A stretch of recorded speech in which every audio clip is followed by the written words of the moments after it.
purple thing I own.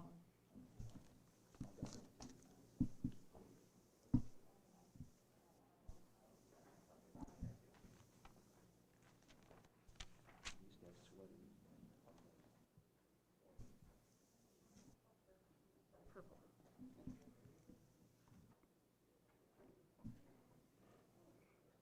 Everything else it wears is blue. All my like nice clothes are black, brown, gray, some green, some blue. It's all like earth tone, not vibrant. Then I've got all my cardinal red. And Yeah, I or have last that. year, I just think. I don't wear it to important places. So I'm tempted with our 16 in a row here. Keeps going, I might show up to the next meeting in a big old jersey. Oh, if it keeps going, I don't know. That means we won the one-game playoff there. I'm with you. Smile. Huh? Just This smile. is our time. This Makes is them what we nervous. do. Makes them nervous. Hey, we were almost twins until I remembered we're purple. I don't have, I was wearing purple earlier, but I don't have, it was not appropriate. I would like to call the Linn-Mar School Board meeting to order at 5 p.m. in the boardroom of the Learning Resource Center.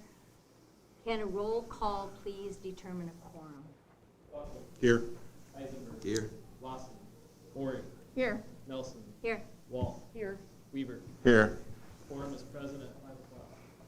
Motion to adopt the agenda as presented. Second. All those in favor say aye. Aye. Opposed? It carries. Okay, before we begin tonight, I'd like to ask everyone to be respectful of each other and the board as they are speaking. We are hoping to, while they're speaking, discussions are going on, those kinds of things. We are just hoping that everyone will be good listeners and work together on this. We're not wanting to have to ask anyone to leave because they are not allowing us to proceed. So with that going forward, I would like to say at this time, the board invites the public to speak on items related to the agenda or district.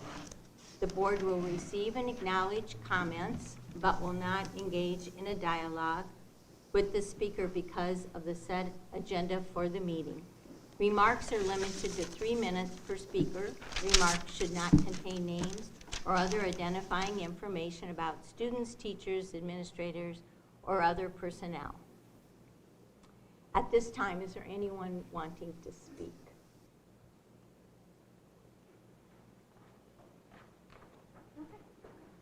If you come forward, you make sure you have signed in, and then state your name before you begin, please.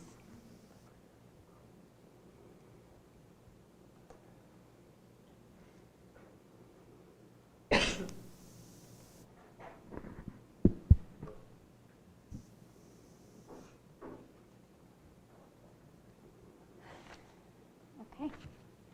My name is Christina Bryan. I have 4 children in every level in this district. The teachers and staff are amazing and the reason why my kids loved school so much. I am proud to be a part of Linn-Mar, and for the most part, I would like to assume everybody on this board sits here because they care and share that same opinion. While I still trust the people who interact with my children, the trust has been broken with you as a whole. I don't agree with all the policies and the way that you go about deciding major decisions without first having involvement like surveys, question, and answers to take into account where we stand as a community. I support voting based on all information, not just because we are facing a lawsuit and personal fear from a small percent of people. I think the system works best when everybody represents and is represented, and currently that isn't happening.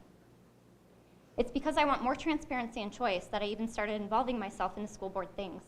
I, like so many others, are realizing we have to pay attention and be involved. I knew some people who wouldn't agree with things, but I was not prepared for what actually happened.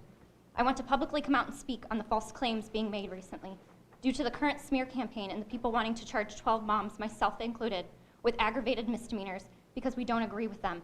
The truth is, all but one of the candidates that turned in nomination papers had identical handwriting on more than one line.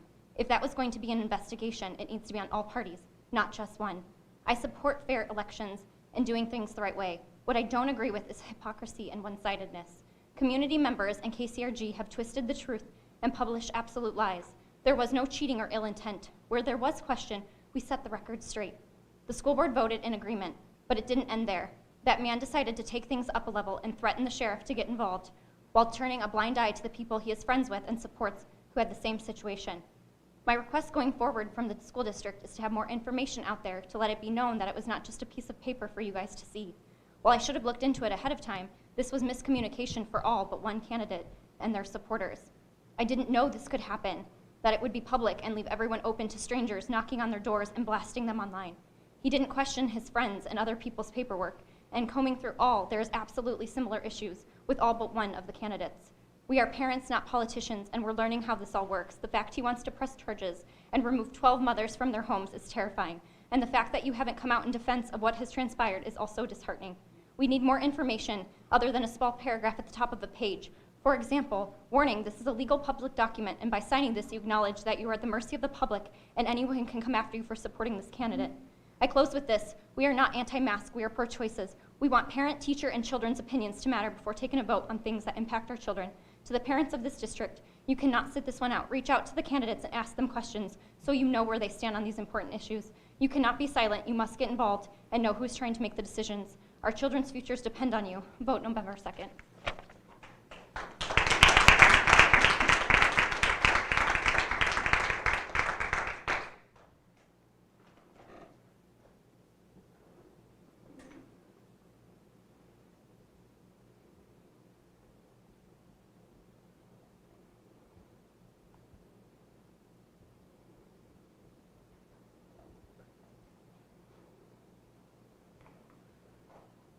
Hello, my name is Ashley Slater, and I'm a resident of the Linn-Mar district and a mother of 4 students in the Linn-Mar district. And I'm here today because I'm concerned about a proposed change that is being made to the school board policy.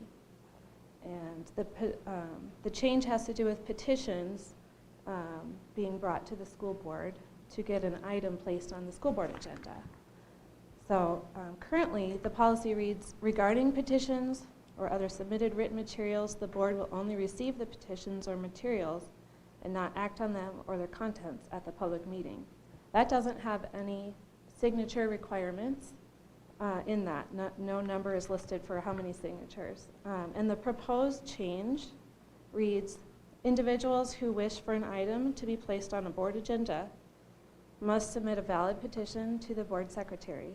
For the petition to be valid, it must be signed by at least 500 eligible electors of the district, or 10% of the individuals who voted in the last school election, whichever number is lower.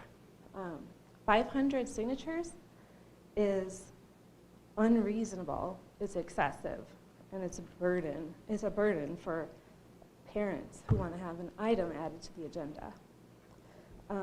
If it was enacted, it would have the effect of severely limiting our chance to have our concerns addressed by the school board. And I want to know why is this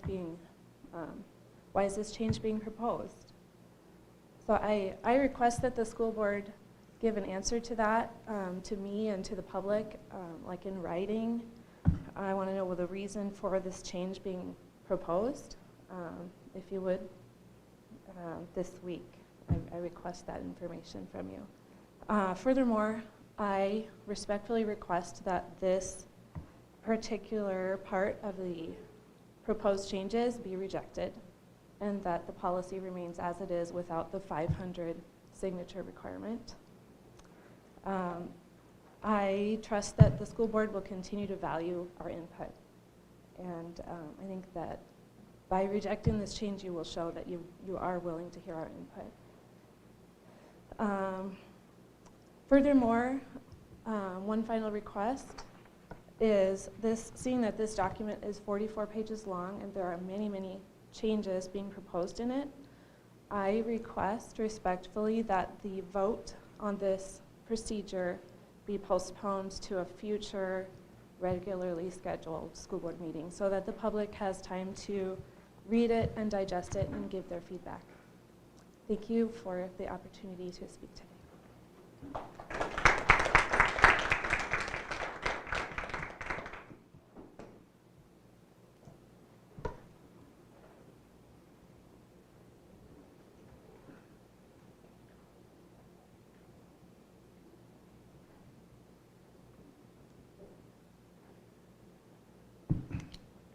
My name is Matt Rollinger. I have two students in the Linn-Mar district. I also want to talk a little bit about some of the changes to the board policy. A couple of weeks ago, I sat in a meeting on a Thursday. It was a special session, and I personally witnessed a board member, and I'm going to use the word yell because it's the same word that's been used for how I speak. I witnessed a board member yell at members of the public. A few minutes later, I witnessed a board member yell at another board member.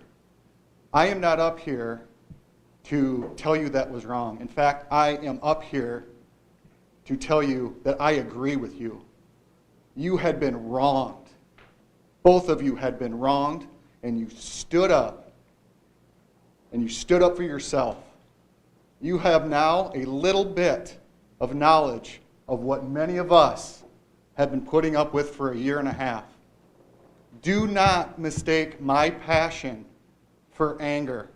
I am a passionate father. I am a passionate member of this community. When I come in here and I speak, it's because I have been wronged, and this community has been wronged. I see what you're doing with this proposed changes. Do not think for a second we're going to let you stifle our voice. We have been ignored long enough. If I want to come in here and I want to raise my voice a little bit, I will, just as every one of you should be able to do the same thing. This is our school.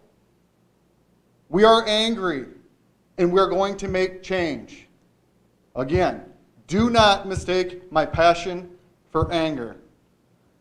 One more thing that I need to bring to the attention of this board. I've mentioned before when I spoke to you, a lot of teachers that are reaching out to me because they still feel they cannot come to this board, to their principals, with what they are feeling and what they are seeing and what they are hearing. I had a teacher messaging me back and forth, and she sent me 2 sentences in a reply that you all need to hear. And this is it. The best thing people can do right now is pull their kids out of public school. And that is me talking as a public school teacher. A teacher in this district. You people need to start listening to us, to your teachers. I don't know why everything gets decided before these meetings even happen without any public knowledge of what's going on, but it needs to change.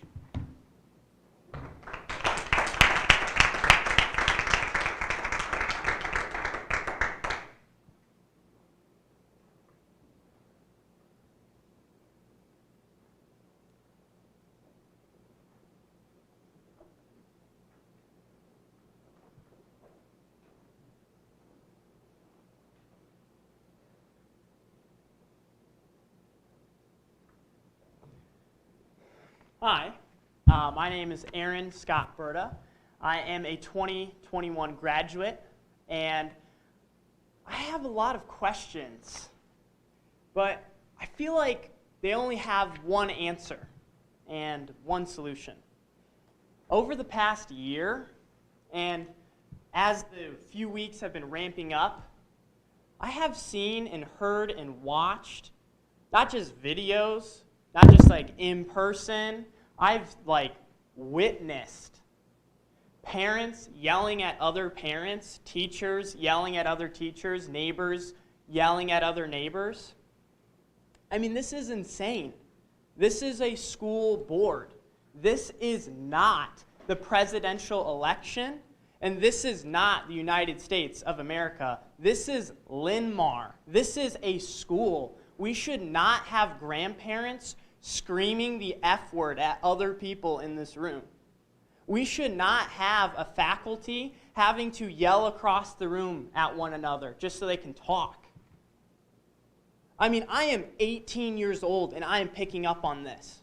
What do you guys think your kids, your grandparents, your friends, your neighbors, how do they think they feel about this? How do they see you? I had a teacher here at school who I absolutely love. He was a great, great teacher. And frankly, we disagreed on politics a lot. We disagreed on religion, kind of. We disagreed on masks, for sure, but we did agree on one thing. We agreed on how to treat other human beings. We agreed that, we may disagree on this topic, but we can still be friends. We can still talk, and we can still have good conversations about life, the world, morality, and etc. And so, tons of people have been coming to you and saying, we don't like masks, or we want this person to, I want to vote for this person for the school board election. Why can't we just say, okay, cool. Why do we have to have a fight about it?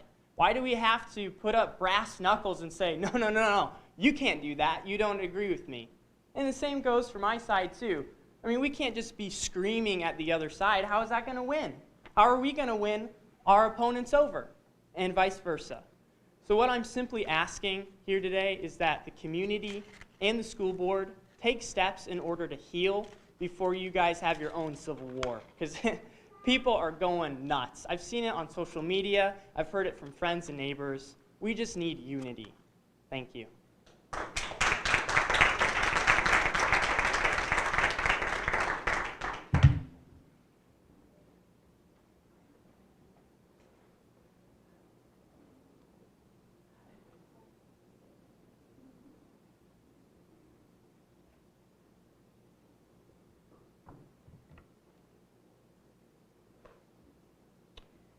My name is Barbara Johnson, and what I'm asking the board today is to make it make sense.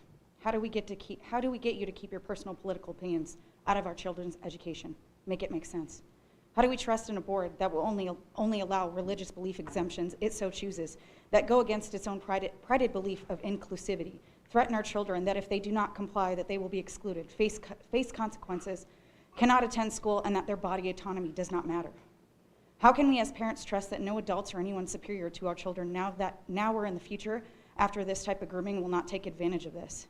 Why do we have to fight even harder for them that one day this grooming doesn't stick? How do we protect them after this disgusting display of political nonsense plays out, so that one day if someone decides to take advantage of our children, they can simply say, I do not consent, and they won't face consequence? Make it make sense. How do we expect to trust you when you are confused about your own research and medical concerns? So confused, in fact, that you've made it a point to make sure not to only implement a mandate, not only for the population of the school that cannot articulate enough to stand up for themselves for fear of consequence, but only after we fill the streets with people for a parade, fill a stadium for a football game, and oh yes, a dance. Let's fill the gymnasium full of sweaty teenagers. How do we trust a board who claims it cares about our children and their safety when they allowed our 9th through 12th grade population to come and go as they please with or without parental knowledge last year because of COVID? The place where we're supposed to feel our children are safe in wasn't giving their safety the time of day. But hey, at least they wore masks, right? Make it make sense. And if you were truly basing your decisions on this concern and believe masks were needed or worth it, a meeting would have been set immediately the very day the law was objected, and your mandate would have been implemented same day, not the Monday after your beloved homecoming. Make it make sense.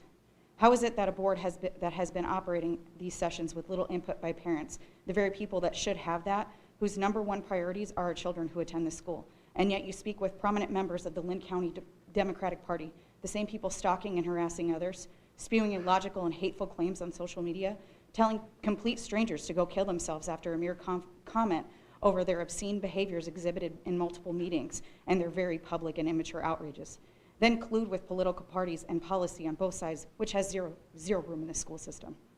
How can we trust you when it's very clear you're not running the way you're supposed to? Nonpartisan. Make it make sense.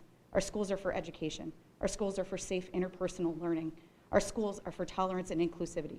Our schools are not for politics. Our schools are not for mandating issues. This board is playing a very evil game, and it is clear. Unless you rid your decisions and policies you made based on these erroneous opinions from these politics, our children don't have a fighting chance. Make better choices, Linn-Mar, and make them make sense.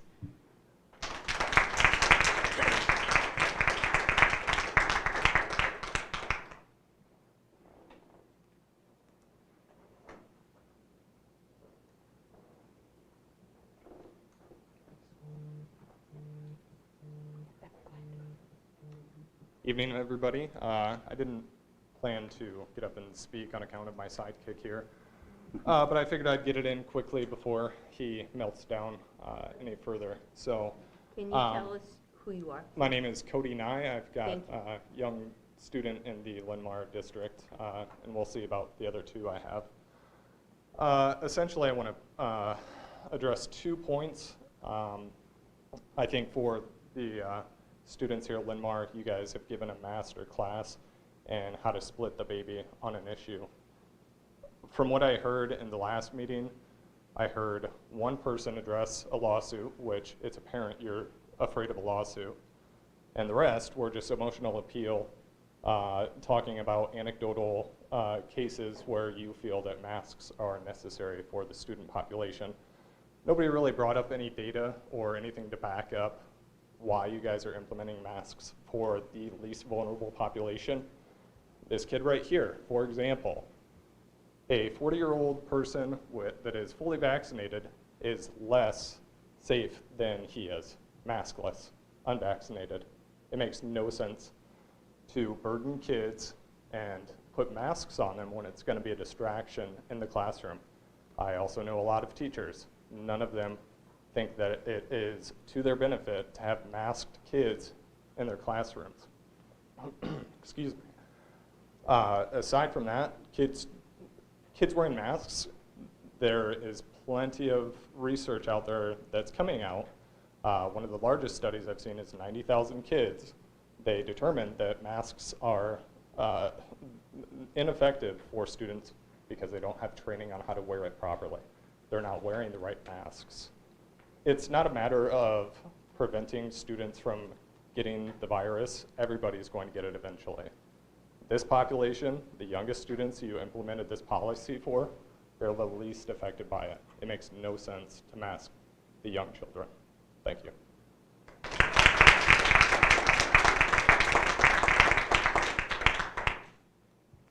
Hello, I'm Melissa Walker. I've had the pleasure of getting to know many of you, and first of all, I wanted just to say thank you for the work that you're doing. I know that this has been an incredibly difficult couple years, and it's not getting any easier anytime soon, it doesn't appear. 1 year ago today, Harper Lee, a 4-year-old Linn-Mar student, preschool student, lost her life far too soon from a tragic accident. Harper's mom, Janessa Carr, is a student assistance counselor at Linn-Mar High School. Janessa shared that Harper was literally the most loving person in the world. She loved everyone, and this is the legacy that Janessa wants to continue for her beloved daughter, Harper. On this day, 1 year later, I wanted to thank the school board for considering Harper's legacy in the work you do each and every day to support our students. I know that you are facing incredibly difficult decisions each and every day.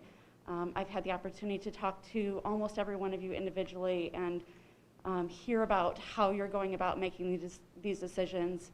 And I know that you have the hearts of these children first and foremost in your minds, and you are looking at data, you are looking at what parents want, but you're also looking at what is best for these kids in all different perspectives. And I just wanted to thank you for doing so. There is so much that we don't agree on in this world, and I wholeheartedly agree with you that there's just so much division right now. But I think there's one thing that we all can agree on, is that there is a common goal here that we all have, and that is to come together and to celebrate Harper's legacy of loving everyone and showing that love in the decisions that we make. So thank you for working so diligently to make the decisions that are in the best interest of our kids at all times. Thank you.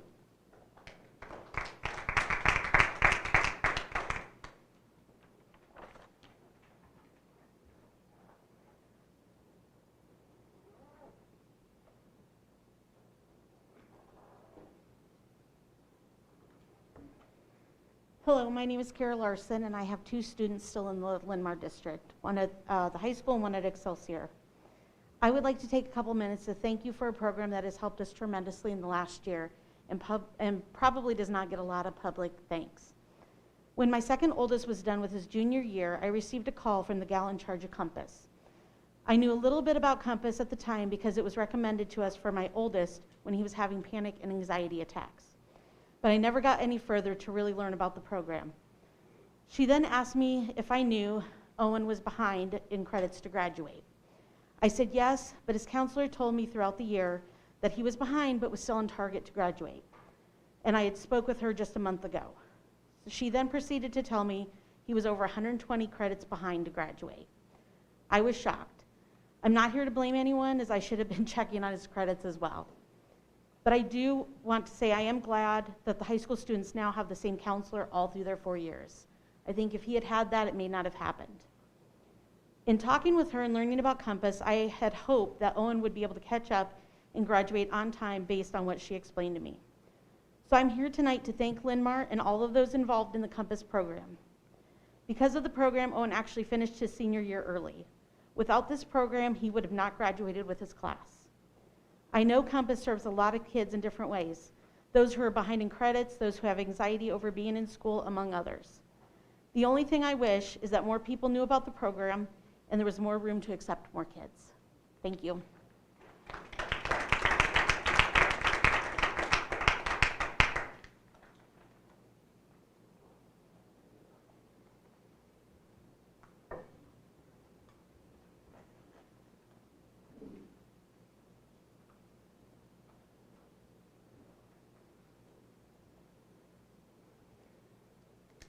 Good evening. My name is Scott Phones, 2231 Tamarack Circle, and I'm both a taxpayer and I have a kid here at Linn-Mar. I just wanted to request that the board in your agenda on the consent section, item 706.9, I'd like to see that pulled and discussed separately from the rest of the consent agenda. When we start talking about licensing, let's face it, 999 times out of 1,000. It's so that the Linn-Mar logo shows up on a picture or something along those lines. And even for commercial licensing, you're looking at situations where you're selling the logo for, pullovers or hoodies and that kind of thing. This is kind of a different situation. And when that Linn-Mar logo appears, it's an implicit endorsement. So I think that that should be discussed separately. Recognize that it is an implicit endorsement. And my personal recommendation is that the Linn-Mar district shouldn't be implicitly endorsing any candidate regardless of who it is. And that's kind of the approach that I'd like to see you guys take. Thank you very much for your time and thank you all for your service.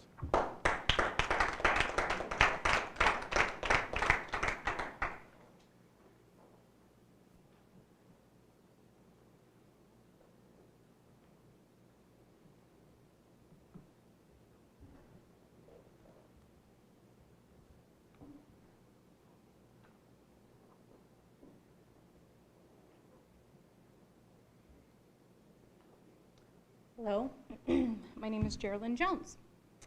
I did not plan on speaking today. However, I did know from the article that was published by Mr. Phones that this was going to be addressed tonight. So I would like to share my perspective. I put the Linn-Mar logo on my signs because I am running for a Linn-Mar campaign.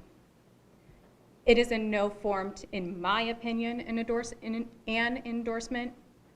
I am simply associating my name with my campaign, just like you would when you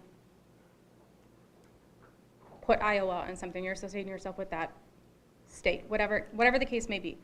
I'm running for the Linn-Mar Board of Education. That's the position that I'm doing. With his reasoning, I would like to point out that I was relieved of the objection that was made against my petition. Everything that is coming out right now is opinion.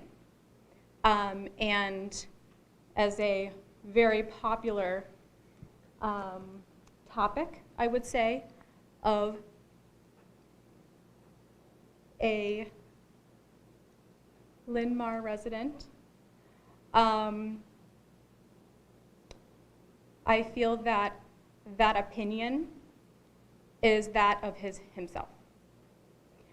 We sat there for the hearing. We know how that was ruled. It is live on Facebook. Well, not live, but recorded on Facebook if somebody wants to rewatch the entire thing. The coverage that was covered on KCRG is not truth. If you were there during the meeting, you know what was said. You know my reasoning for why I feel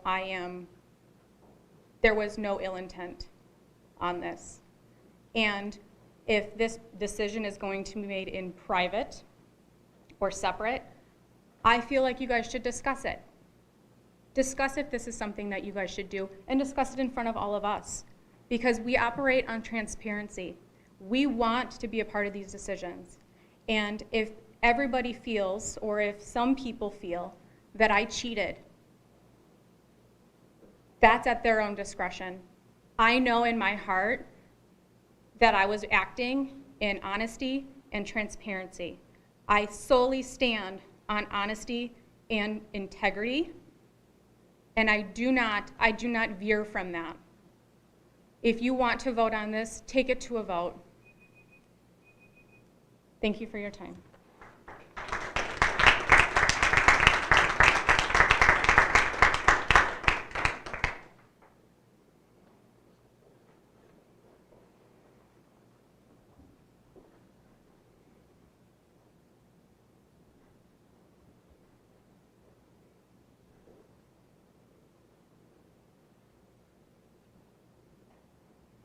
Sorry, I'm writing as fast as I can.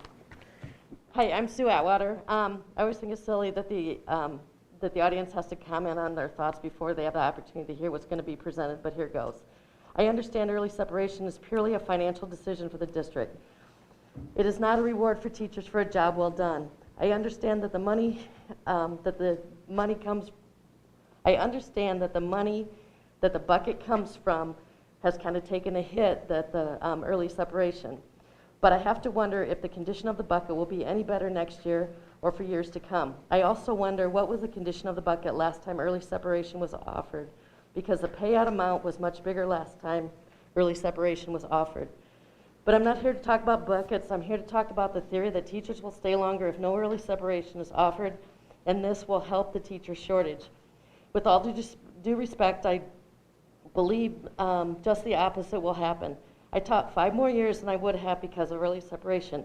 I was not working for early separation, but I knew it was there. I had the opportunity to take it at 55. I saw it as a little perk at the end of my teaching career. So the first time it was offered, I thought, am I tired of teaching? Am I done? Or do I still love what I do and I will reevaluate my career in 2 years? 2 years later, I did the same thing. I was still not ready. So here we are now. Early separation has not been offered, and if I had not moved from teacher leadership to Compass, I would have left 2 years ago. But I stayed with a little glimmer of hope that I would end my career in a normal classroom without COVID concerns, which did not happen, and I'd leave with a little cash in my pocket. If early separation is not reinstated, people are going to start leaving in droves. They can retire and make more in IPERS and a part-time job with much less work and much less stress. So the teacher shortage will come faster, not slower. In the last year, 3 of my teaching friends have left and got jobs quickly, and I know 5 more teachers who are looking for jobs outside of education. And these are teachers not even eligible for early separation, so the stampede to leave is real. I heard at the last board meeting that you're going to look at the number of people that would be eligible. When the district dropped the requirement to 10 years of service, the number of eligible teachers blew up.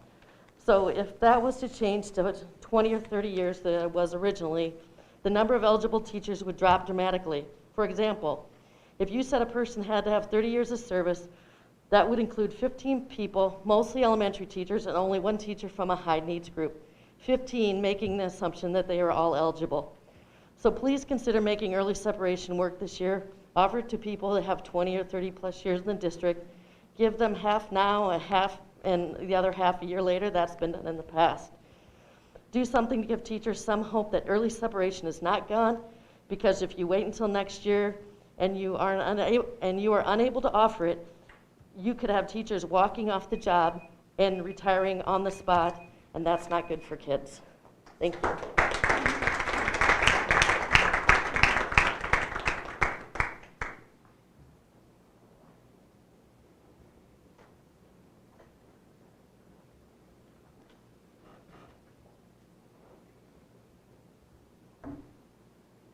I'm Sherry Crandall. I'm an instructional coach. I'm in my 34th year at Linn-Mar. I don't have anything prepared. I have emailed all of you on the board. I think you know how I feel. I love this district. I bleed red and black. I am so proud to know that whatever people think of teachers, that we can produce a young man that can speak like he did and remind us as adults that we need to act like adults and that we need to do things for children. And so I thank you. I've thanked you numerous times over the years for everything that you do. I ditto what Sue says. Just remember that. I had surgery last week because I had a screw loose. So after 34 years, you know, when you have screws loose, it comes a time to retire. I have gas left in my tank, but it's nice to know if there's going to be some kind of schedule so that we can plan. And I was very excited last week when Shannon said, we intend. And then the whole conversation got into intend, and it made me feel like the intend was nothing by the time the conversation was done. So as you discuss tonight, just remember that there are people behind everything that you decide, and I know that you realize that, so thank you.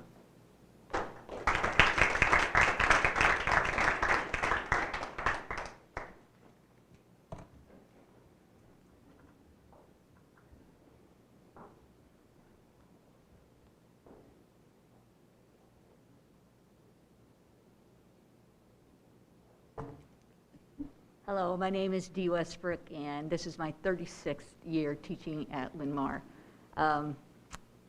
You probably know how I feel if you read the letter that I sent to all of you. I would just like to reiterate everything that Sue and Sherry said. Sue did say one thing, that she knows this is a purely financial decision.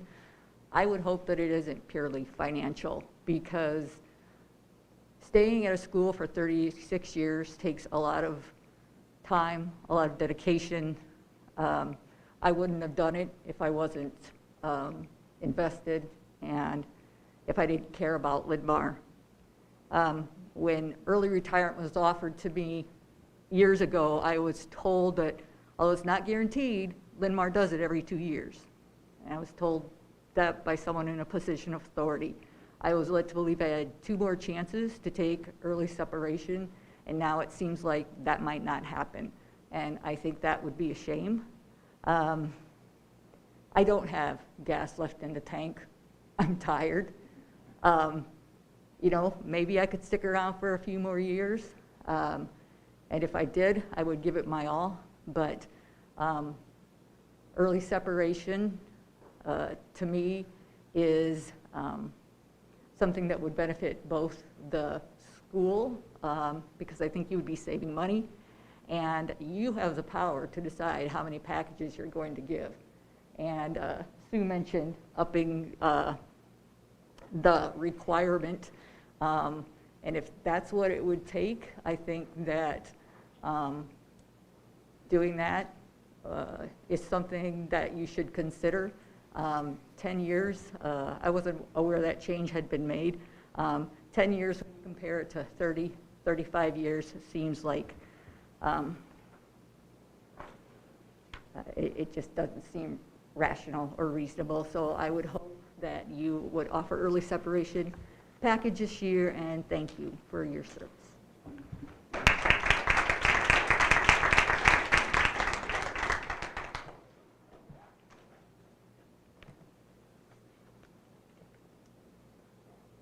Is there anyone else?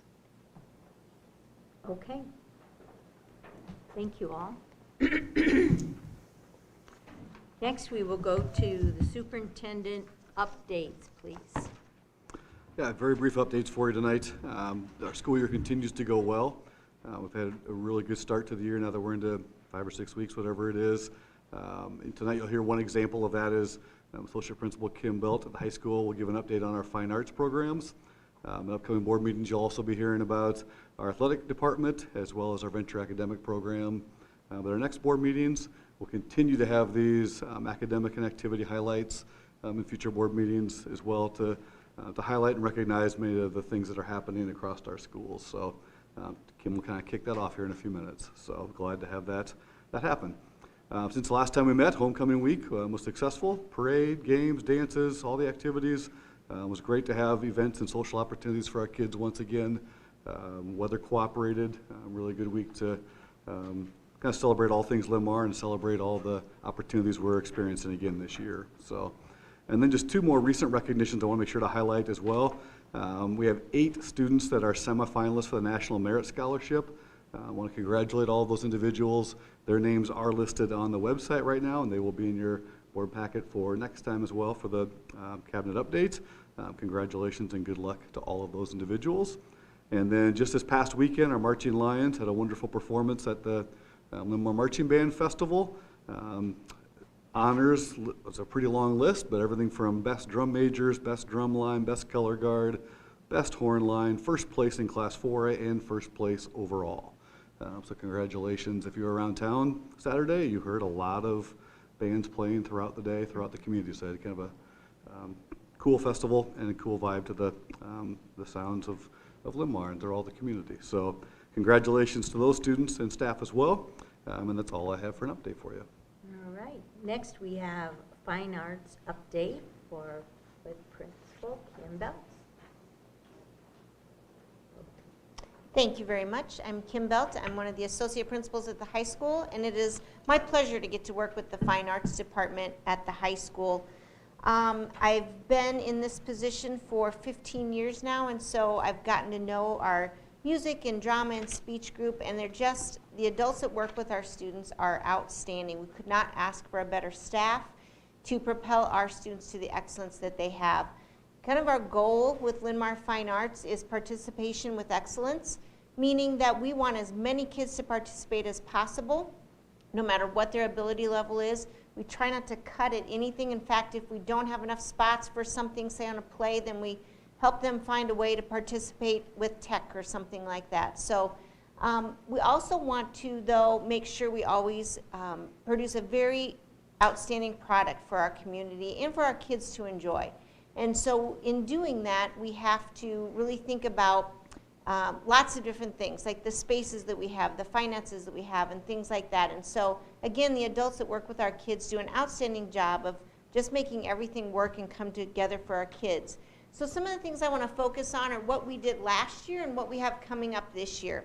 So last year, our vocal groups, show choir in particular, each did a music video, and they spent hours and hours and hours, each group, practicing both their vocal parts, their performance parts, and then making all these videos. And if you haven't seen them, I think they're still available on the Linn-Mar Show Choir website.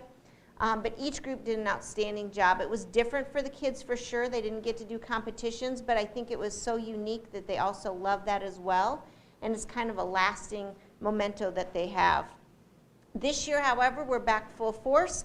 Kids are practicing for all kinds of things. We have 385 students in 7 curricular choirs.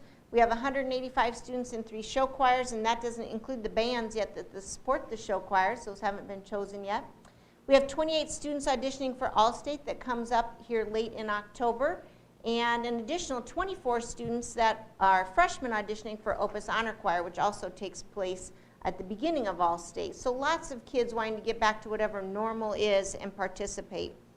We're also planning on Supernova this year, our big show choir invitational that happens in the second weekend, I believe, of January. So that's in full force. So we are keeping our fingers crossed that we don't have any limitations when that comes up. So that's just a big fun event for the show choir kids to kick off their season. Last year in band, we had a couple participation or concerts. I guess we had an outdoor jazz concert that we hosted by door 1 on the steps. So that was very unique. We also had a couple different music in the park things that we were going to do in May, and unfortunately the weather didn't cooperate, so we ended up having those inside. But I think our directors thought outside the box in ways that they could showcase what the kids have been working on. This year we have 400 students in 5 curricular bands, 240 students that represent the Linn-Mar Marching Lions, and as Shannon said, if you were around on Saturday, you probably heard them. They do have to be the most impressive group out on a football field on a Saturday during the day or a Friday night when they're performing at halftime. I have to say, I don't very often get to see their whole performance on a Friday night. We have some other things usually going on at the game, but so I got to sit there Saturday and watch their performance, and I was just in awe of the time and effort that the adults and the students put in to make such a great performance piece. We also have 30 students in band auditioning for All-State, and then jazz band starts later in October.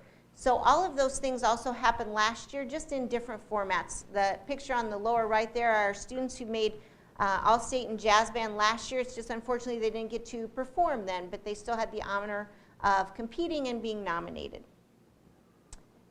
Orchestra. Last year they also were a part of, you can see the kids were dressed up in their concert attire in their orchestra classroom. They made a couple different audio and video performances, recordings, and released those to their family and friends in the community. So again, they worked tirelessly to still make something awesome out of last year's performances. This year we have 182 students in 4 curricular orchestras, 90 students in chamber orchestra, which is an extracurricular that practices outside the school day, 20 students that roughly will participate in the musical when that comes up here in a few months, and then 30 also orchestra students auditioning for All-State. One of the things that they got to do this year to kick off their season is to perform at the academic assemblies. So each grade level, like when the 10th graders were recognized for assemblies, the 10th grade orchestra students were playing. And so it was interesting too to see how many of those kiddos got to stand up and be recognized for their academic prowess as well. Speech last year was very unique. We held our own competitions, which was interesting, but we brought in judges, and so the kids did not obviously have the chance to perform for other people. We did allow their parents to come in at the very end and watch them, but they did also some great things last year. We had 8 groups qualify for state large group, and of those, 2 groups or 13 students qualified for large group All-State, and again, they didn't get to perform, but it's still a nice honor for them. 16 students qualified for state individual last year, and of those 5 qualified for All-State. So again, a different format, but they still just poured their heart into it and made the best of it. Last year's drama was obviously interesting as well. These are former pictures. We really didn't have much for pictures from last year. We did do 3 different radio, audio, and video performances last year that were released and via the website and out to families and friends. And so the kids kind of just ran with creativity, and like I said, one was like a radio show. They did a couple different where they each videotaped themselves at home and then they put it all together into a performance. So again, a lot of unique talents put together. But this year we are looking forward to a full host of shows. We have 20 thespian members that will be presenting Murder on the Orient Express here coming up in mid-October. We have 12 freshmen that are going to be presenting Our Town. We always do a freshman show in the fall, and that'll be in early November. We have not held auditions yet for You Can't Take It With You, but we have a guest director coming in middle of January to do that show. And then we'll have a spring show in late February, and then the musical will be at the end of April. And that's always a highly, it's very secretive when they choose what that's going to be, and it's a huge reveal. And so that hasn't happened yet, but we hope to know soon what our musical is going to be. So I'm going to wrap up with just a little bit of, I guess I just want to talk, I feel like a proud parent sometimes when I talk about our fine arts groups, because our kids are representing us so well out in the community, in the state, in the metro area. They're invited to all kinds of different competitions, honor groups. They're sought after. We have a lot of our directors are sought after as guest directors. We have all kinds of kids participating and having a great time. We're also always looking to expand things. As we look ahead to the future, we think, what about adding another show choir? What about adding another jazz band? And our directors embrace those kind of things. Our calendar gets full and our spaces get full, so we have to think about those things. We look at the future, but we can get creative. And so my very closing statement is something that I know is coming up, and it's near and dear to my heart as well, is we're looking at a new performance hall and rehearsal space for our programs, and we are just excited to be a part of that and get to help with kind of the design and what the future might look like for fine arts at Linn-Mar, because again, our students are so deserving of a place to showcase all their talents. And we have that now. We're very proud of the spaces we have now, but we're growing. We're bursting at the seams. And so we thank you for considering those kind of things as we look ahead to the future and making sure all our kids can participate and enjoy and be proud of what they do. Thank you for allowing me to share. Thank you. Any questions? We might have a couple of questions. Tim, did you have one? I just had a question. I know you did a great job and for years. And you touched on kind of the next, you're looking at different things. Anything that's kind of, I don't know if you're hearing something from students or if there's something that you guys are kind of playing around with it, maybe a little different. I mean, I get the show choir because they're great, and you could probably add 3 more show choirs and still fill it up. But I didn't know if there was something different that you guys were looking at, just out of curiosity. Nothing in particular. We always talk about things like, you hear around the state about, for example, like jazz choirs. So there's things that our staff are looking at, and maybe not necessarily local, but we have one director who has experience with some jazz choirs, for example. And what would that look like at Linn-Mar? Could we start that?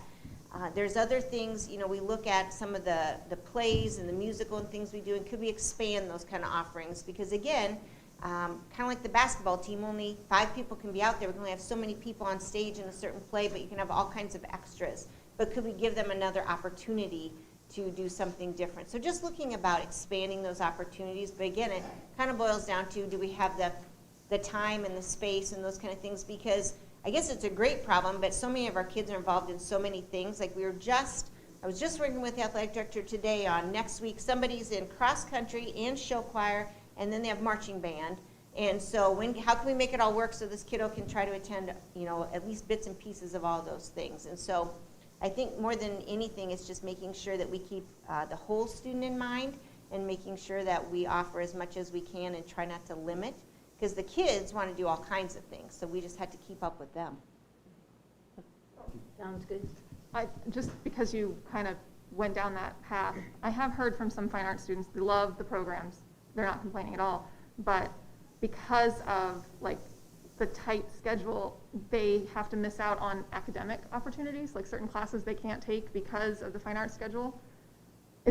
I know you guys do your best, but can you kind of highlight how you are working with the academic side to maybe ensure that if you choose fine arts, you're not giving up environmental science, for example? Sure. Yep. The hard part is when you get to the academic courses that are singletons. Mm-hmm. And then also you have the kids that want to be in this band or this choir. And so sometimes it's a matter of jockeying those schedules around. And kids audition for certain music groups.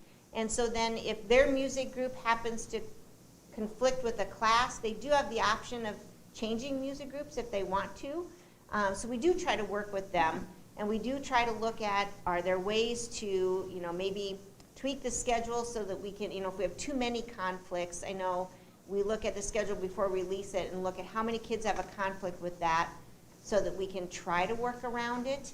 And then in some cases, our directors have been great at saying, okay, for this quarter or this semester, you may not be able to be in band or vocal or orchestra or something for that quarter because we know you really want to take this class, but your spot's there when you come back next quarter, or you're coming in and rehearsing in the morning so you can still come to the concert in a couple weeks kind of thing. So I think they try really hard. They don't want kids to have to choose. It's hard because there are choices in life, we all know that, but we try not to have kids have to make those choices if at all possible.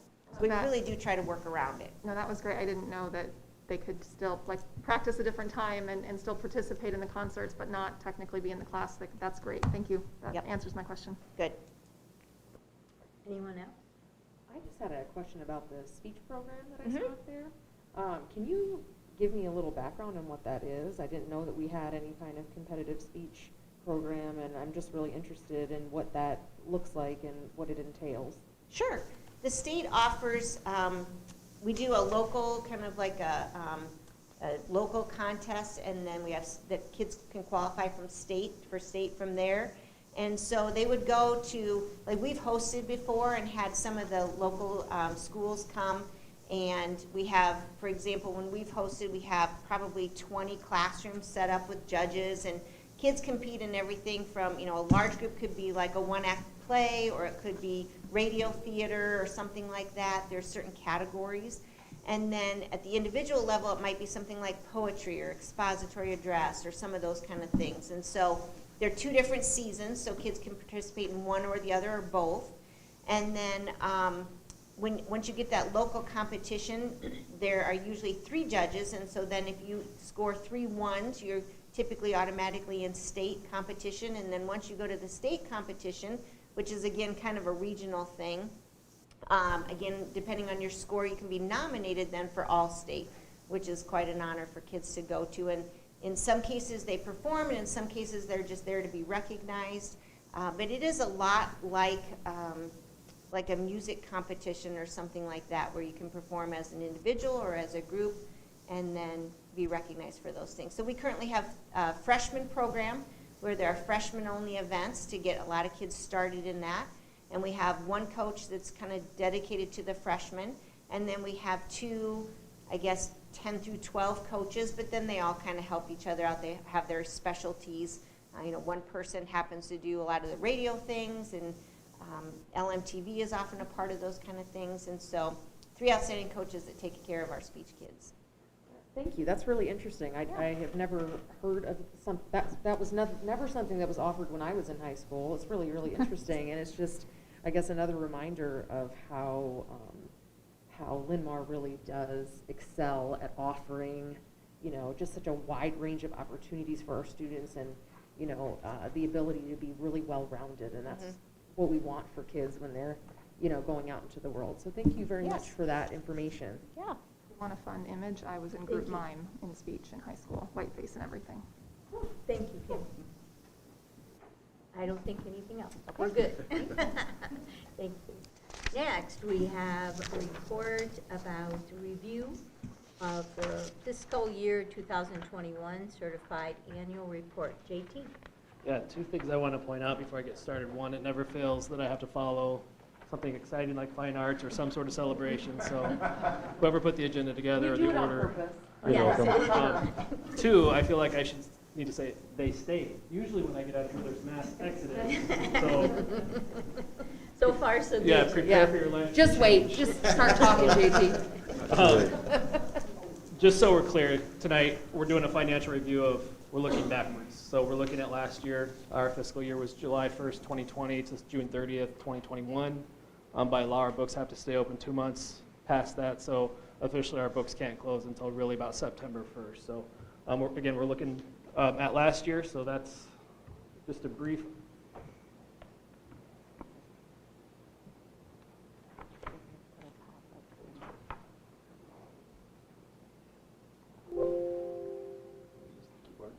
No, it'll work. It's just I had to get out of that.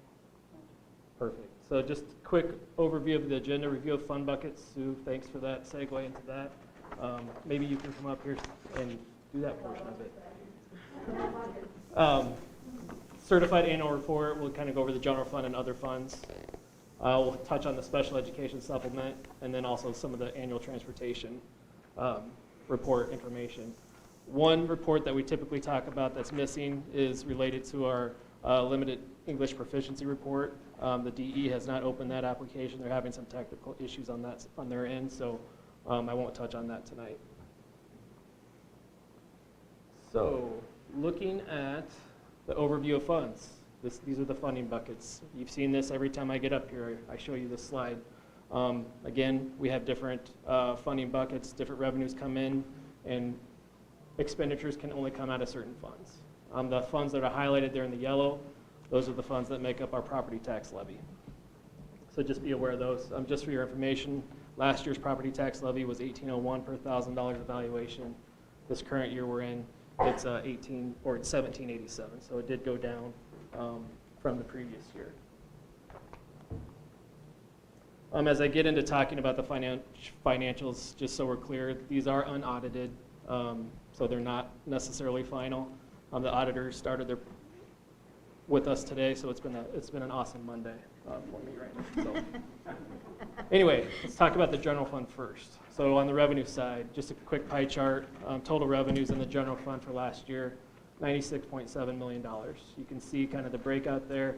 About 55% of our revenues do come from the state, 32% property tax, 5% federal, and then other local revenues at 7.6%. What is other local? That's going to be like our open enrollment in proceeds, tuition and textbook fees that we might have, things of that nature. So again, 96.7 revenues. On the expense side, no surprise, salaries and benefits make up the biggest piece of our expense pie, just over 80% when you combine the salaries and benefits. Purchase services, 9.1%. That's going to be on the flip side, the open enrollment out, tuition out, utilities, things of that nature. And then supplies and equipment, AEA flow through. If you remember from prior discussions, that's really basically just a journal entry that we have to make. We don't actually see that money coming in or out. It's just it's really in and out on our books. That's So, like Grantwood, AEA? Yeah, they get a certain portions based on our student enrollment goes directly to them, but we do have to record it on our books. Okay.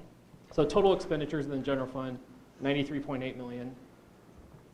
So what that means is we finished fiscal year 21 in the general fund with a surplus of just under $2.9 million.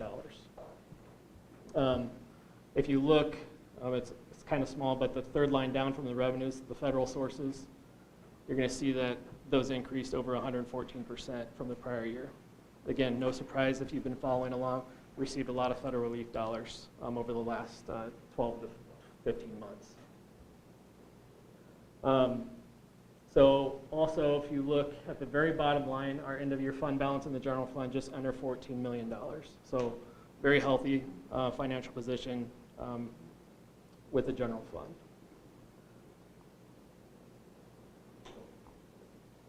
So why did revenues go up by 8.7%? Property taxes and state aid, they're driven by our student enrollment plus the supplemental state aid. For last year, we did have an enrollment increase of about 119 students, and the supplemental state aid went up 2.3%. We also did levy additional cash reserve last year, knowing that Boulder Peak and Hazel Point were opening. We needed to be able to fund those extra staffing costs and other costs, so we did have a little bit more property tax come in to the general fund last year as well. And as I just mentioned, the federal sources was a big piece of that increase in revenue, and I'll talk a little bit more about that here in a second. On the expense side, salaries and benefits increased, not only inflationary reasons, but also, again, just with Boulder Peak and Hazel Point being added to the district last year. Purchase services, and we did have more students last year open enroll out or be tuitioned out, so there was an increase in those expenditures by $650,000. And again, because of the pandemic, COVID expenditures with supplies and equipment, we did see additional costs related to those mitigation strategies. So talking more about COVID funding, on the expense side, over $280,000 of technology hardware. Again, we needed every student to have a device, so we did have to purchase more technology hardware. Virtual learning, just over $1.3 million of expenditures. COVID leave, as you know, the federal government did pass, as part of the pandemic relief, leave for COVID-related matters, so we did have expenditures for that of just over $420,000. And then substitute costs, you know, for staff that were gone because of COVID, we had substitute costs. JG? Yep. On the staff COVID leave? Yep. Did we receive funds from the federal government on that? It's all part of the revenues we received. It wasn't specific to that. It was Okay, specific okay. overall, hey, you can use this for whatever. Pandemic COVID relief. Okay. So it was part of that revenue, yep. And then we had additional PPE and cleaning supplies of over $330,000. If you remember back in June, Nutrition Fund and Aquatic Center Fund, the board approved a transfer for COVID-related expenditures in those funds. So that's what that $173,000 is for. And then just minor other COVID costs gives us a grand total of last year COVID expenditures of just over $2.8 million. On the revenue side, just the different funding buckets or funding streams for federal relief. We had ESSER 1, $429,000. ESSER 2, just over $2 million. ESSER 3, that was the one that came out later in March. We have not spent all of that. I'll talk about that here in a second. And then gear funds, that was specific to the technology hardware and the internet accessibility, making sure that all of our kids had access to internet. So you can see the revenues equal the expenditures for last year, so a net zero. I'm talking about ESSER 3. That's where we got $4.6 million left to spend for this year, fiscal year, and next fiscal year. That's where 20% of those funds have to be dedicated to the learning loss strategies. So we've talked about this. The majority of those expenditures are going towards instructional coaches. We'll go to summer school mentoring, things of that nature, the vast majority of those funds. And again, that's going to be over a 2-year span. So roughly $2.3 million budgeted for fiscal year 22 and fiscal year 23 for those expenses.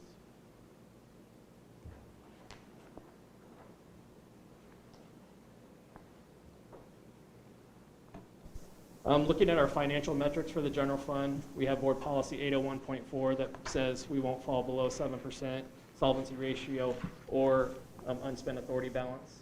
You can see again, based on the surplus of the general fund, those metrics did increase quite a bit from the previous year.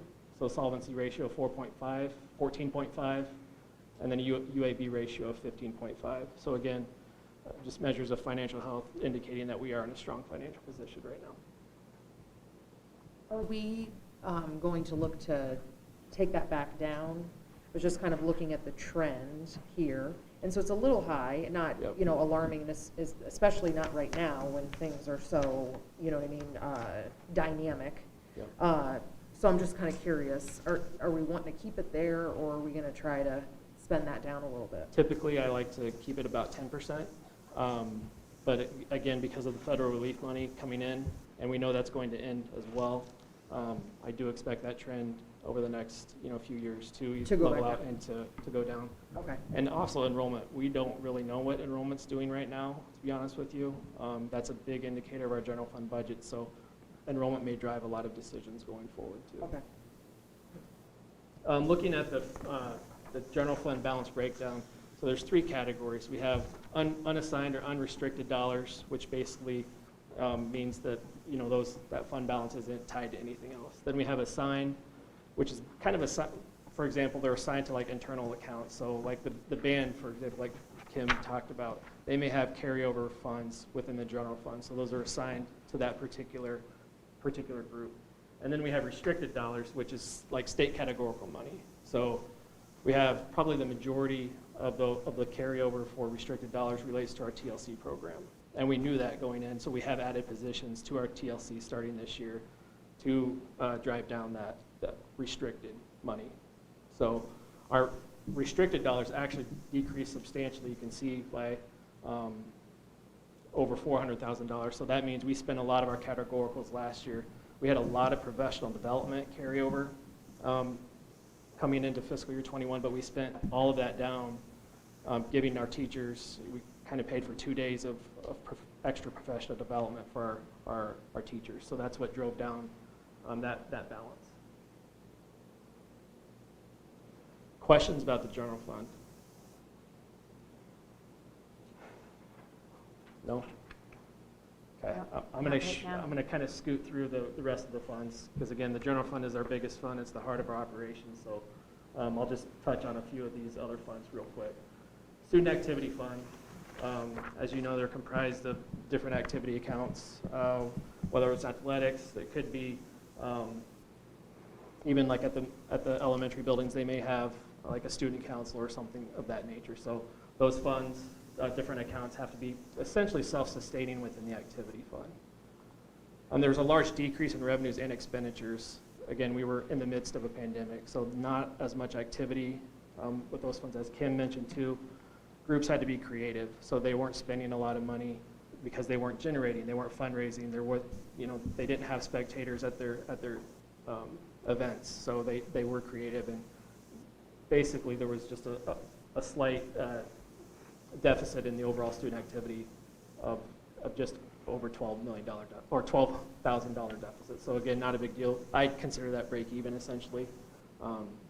So hopefully now that we're kind of coming out of the pandemic, you're seeing crowds, you're seeing things, those activities will pick up, and I expect the revenues and expenditures to also pick up this year and years after that. Management fund. This is a property tax levying fund.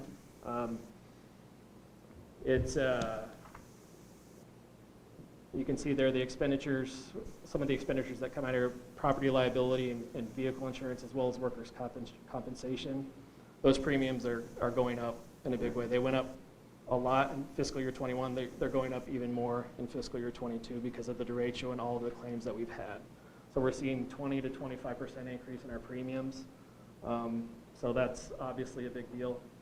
You can see our fund balance in the management fund took a hit of just over $400,000. So the end of year fund balance is just over $1.5 million.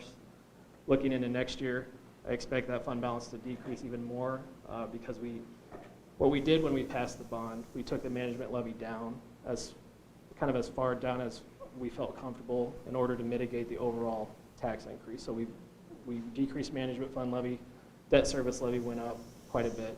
So in order to get more revenues, we would have to increase the management levy to cover these costs. But we still do have a healthy fund balance here. So right now I'm not too concerned about it, but if we do decide to do like early separation or things, we would need to consider what impact this might have on the management fund and the tax levy overall. What do you expect those insurance premiums to do over the next 3 to 5 years? Do you think that they will continue to increase, or do you think we're just getting hit really big right now because of the derecho? That's a really good question. I thought maybe you were clairvoyant and you could look into the future and tell me. Yeah, I wish I could predict natural disasters. But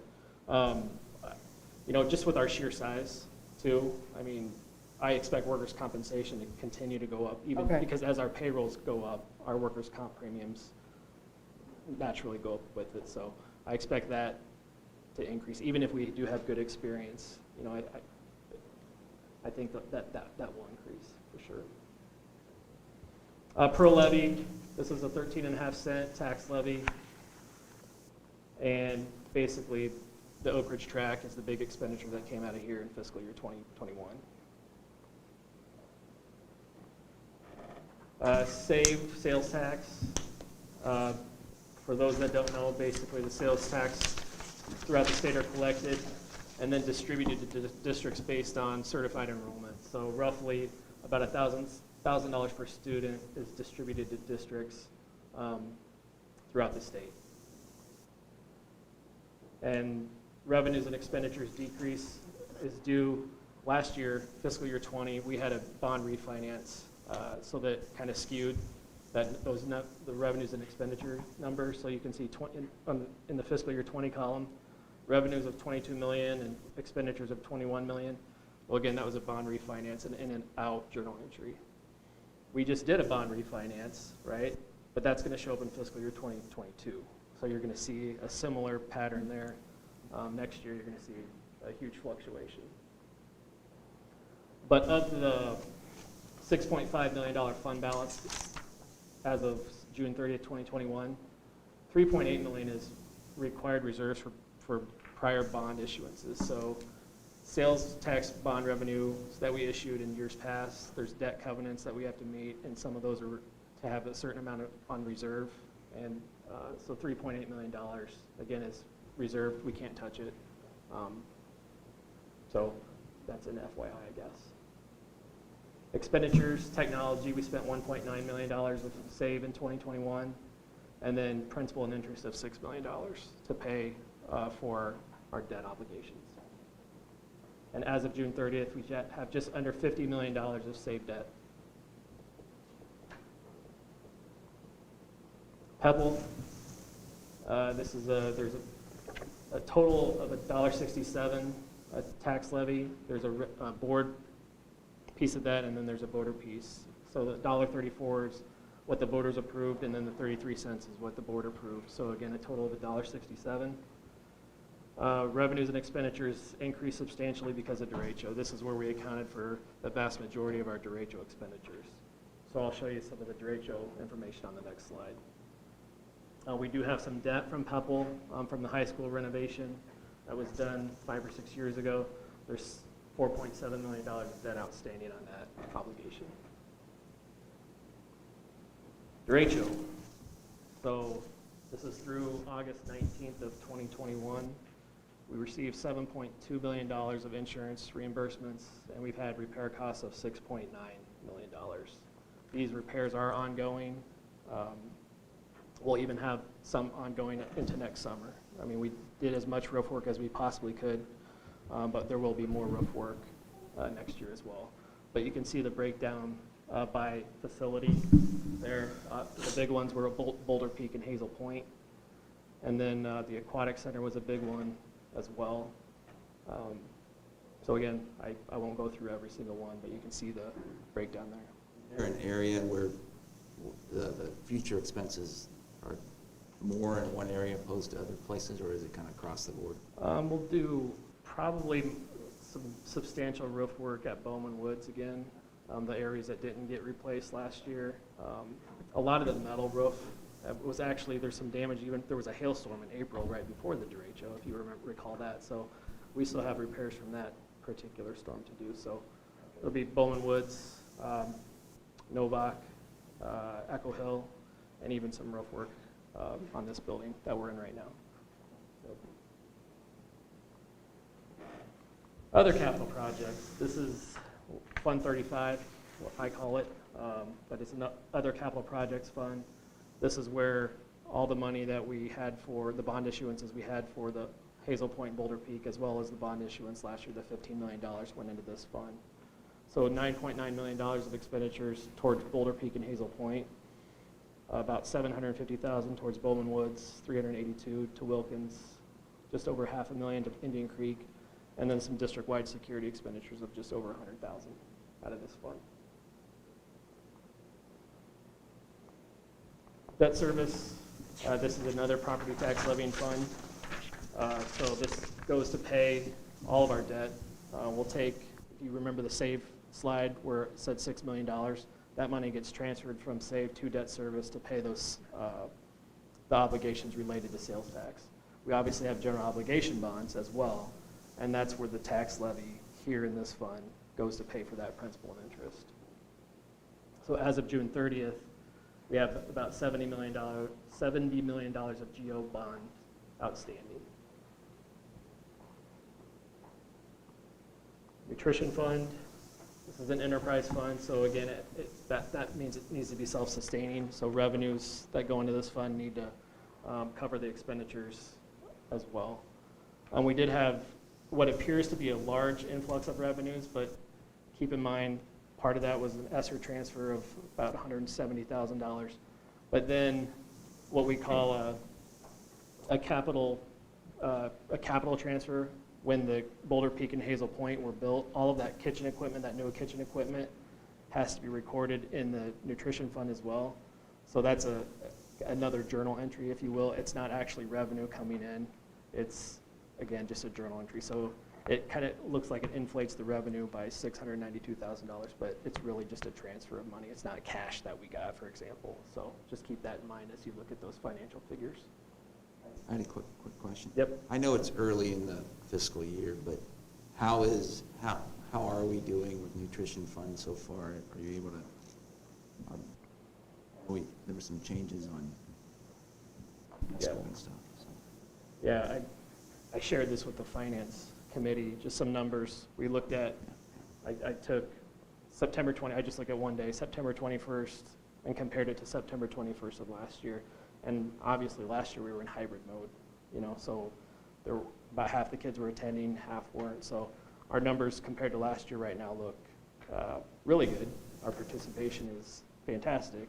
So it's a little early to tell, but I think with just the federal relief program that we're on where students can eat free, we typically get more in reimbursement than we would for a student paying for their own lunch. So I expect that our nutrition fund to be pretty healthy as the year goes on.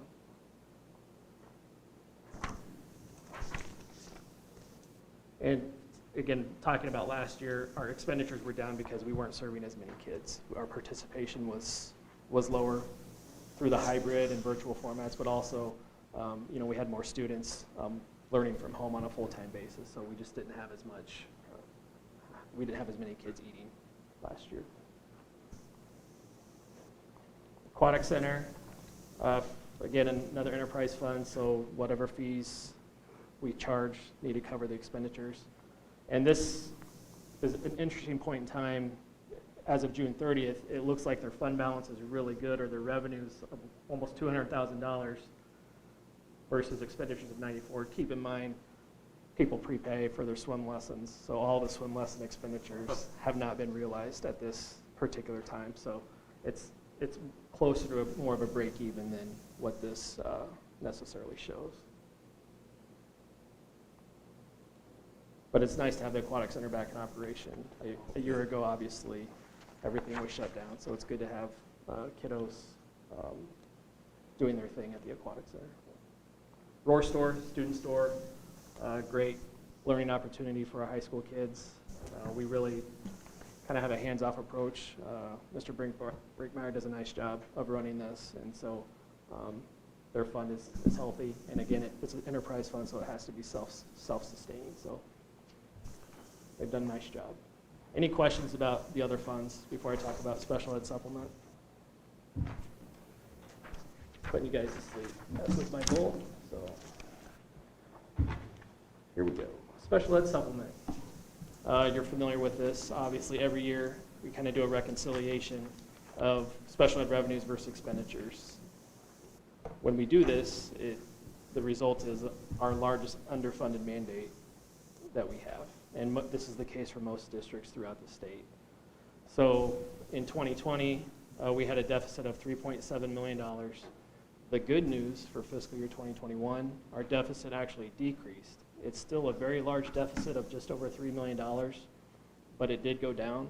A lot of that is because when on the revenue side, the revenues come from the previous year enrollment count. So October 2019 actually drive the revenues for the 2021 year. So we actually had when we counted in October 2019, we had a pretty large number of special ed kiddos. So that kind of inflates the revenue, so we're not really matching, you know, the right revenues versus the expenditures. But again, that's how Iowa School Finance works, and we just, I guess, live with it. So on the expenditure side, they did increase. A lot of that was related to tuition out, special ed kids, but also if you really dig into the detail of expenditures, our staffing costs actually went down. Our special ed staffing costs went down. Again, we had kids, a lot of special ed students learning from home. We didn't have as many associates hours as we necessarily would have had. So we actually had less staffing expenditures in special ed, but there were other special ed expenditures that drove that total amount up. But long story short, $3 billion a deficit. So what does that mean? It means, and it's on the agenda tonight for approval, the board can authorize a request to this SBRC for the allowable growth in order to include the deficit amount in our spending authority. And then when we do the certified budget come February, March, April, we can just decide at that time if we want to levy cash to backfill that authority. So the recommendation for tonight would be for the board to approve, again, the spending authority piece of the $3 million. Very confusing for folks that don't understand spending authority, but you're seasoned board members, so I'm not going to go into a lot of detail, I guess, about spending authority versus cash. JT, I asked you, sorry, go ahead. Oh, just a real quick question on this.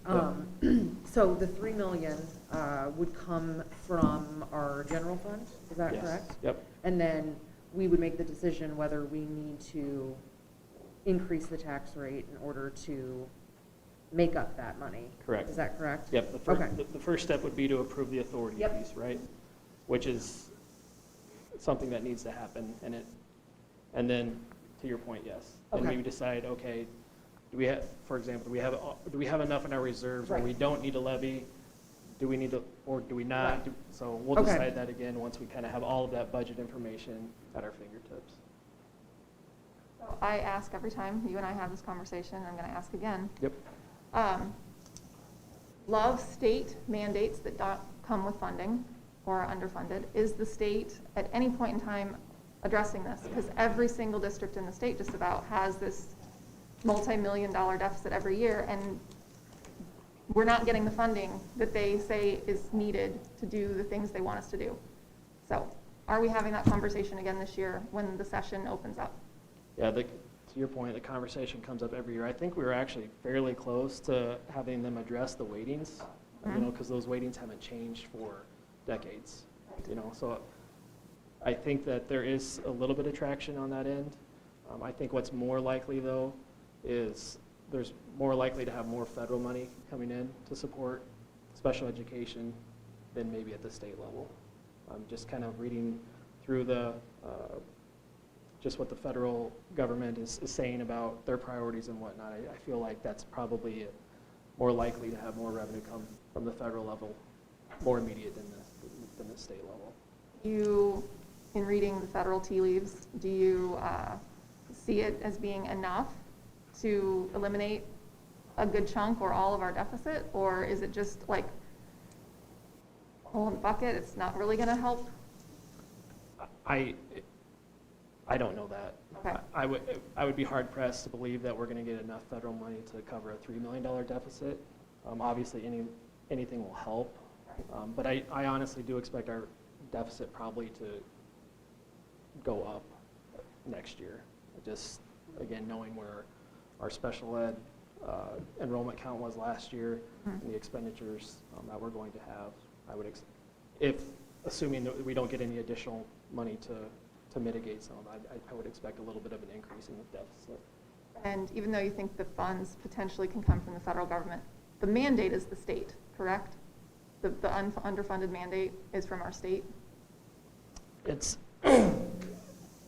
where we get a lot of, yes, the money, or we should get a lot of the money. So the rules are coming from the state, and we're hoping that we're going to get some extra funding from the federal government because the state isn't giving us enough funding, and we have a $3 million deficit. That's the summary? It's really a federal mandate as well.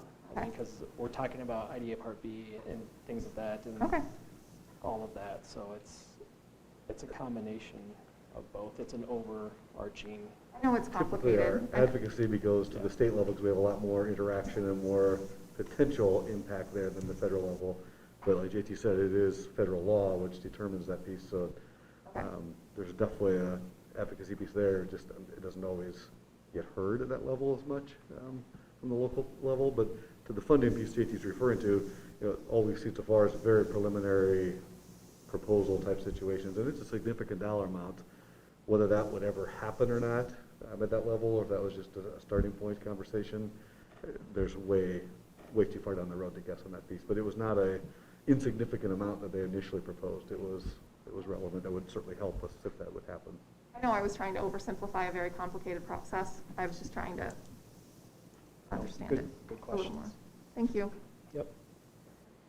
And then just real quick, transportation-wise, we do an annual transportation report every year this time of year, and this is just some of the more prominent information from those reports. So just the average number of students transported went down from last year. Again, no surprise. We had a lot of virtual students, a lot of parents that maybe were eligible, or their students were eligible to ride the bus, chose not to put them on the bus due to the pandemic. The total miles traveled did increase from last year, but remember, well, last part of fiscal year 2020, the last quarter, we were shut down. We weren't running buses at all. So I would expect that the miles to increase, but again, if you look at fiscal year 2019, we're not even up to where we were then, and a lot of that is because of activities, not as many activity miles and things of that nature.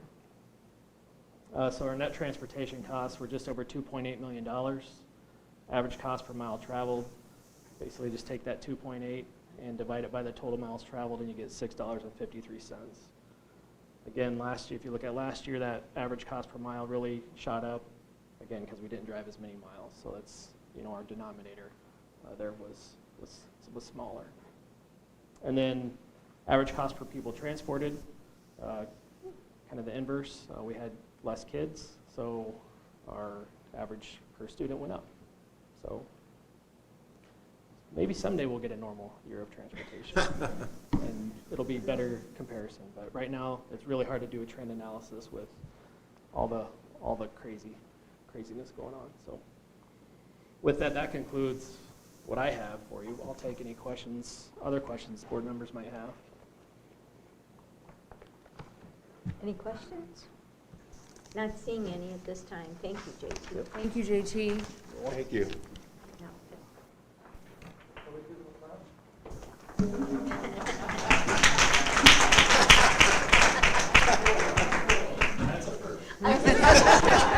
It was so good. Yeah, I think you better mark that one on the calendar. Yeah. Sure. Yep. Okay, we're moving on to 501, early separation discussion. I'm not really even sure where to start after having JT be clapped for. It's kind of thrown me off my focus here a little bit. That just doesn't happen. So, early separation. As board members, you have information in front of you. Board policy is there just as a reference for you, and then some basic information to kind of start the conversation off and give you some information to help process as well. So, just a very quick summary. We discussed at last board meeting. By board policy, we revisit this every year. The board policy has not changed in the last several years. It's still in place. We've had some people ask about bring back early separation. Technically, it's always there as an option for board members to consider every year, and then the timeline is laid out in board policy as well. So that has not changed, and we're not proposing a change to that. That's something that will still stay in effect, and then year to year, based on our situation from a personnel perspective and from a budget perspective, we then have these conversations to decide if it's the right time to offer that or not. But the policy is still in place. Last time we discussed a couple of different things. You heard from Carla Christian at the last meeting about our human resources situation of where we are with staffing and projecting where we are going forward, and some concerns in that area as well. So that's definitely one area we want to factor into our conversation tonight. And then the second piece is the financial aspect, which you just heard from JT, as well as far as where we stand across the board.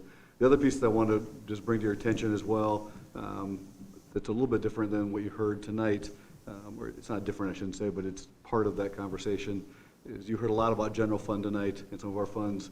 Just a reminder that really for early separation, a big part of the conversation comes down to our management levy rate, because that is where those funds would come from for the payouts. And then that has an impact on our overall tax rate, and that has an impact on our taxpayers. So going back to when the bond issue passed several years ago, JT referenced that, we lowered the management rate to increase, allow some flexibility to increase the bond rate and still be at a respectable level for our taxpayers.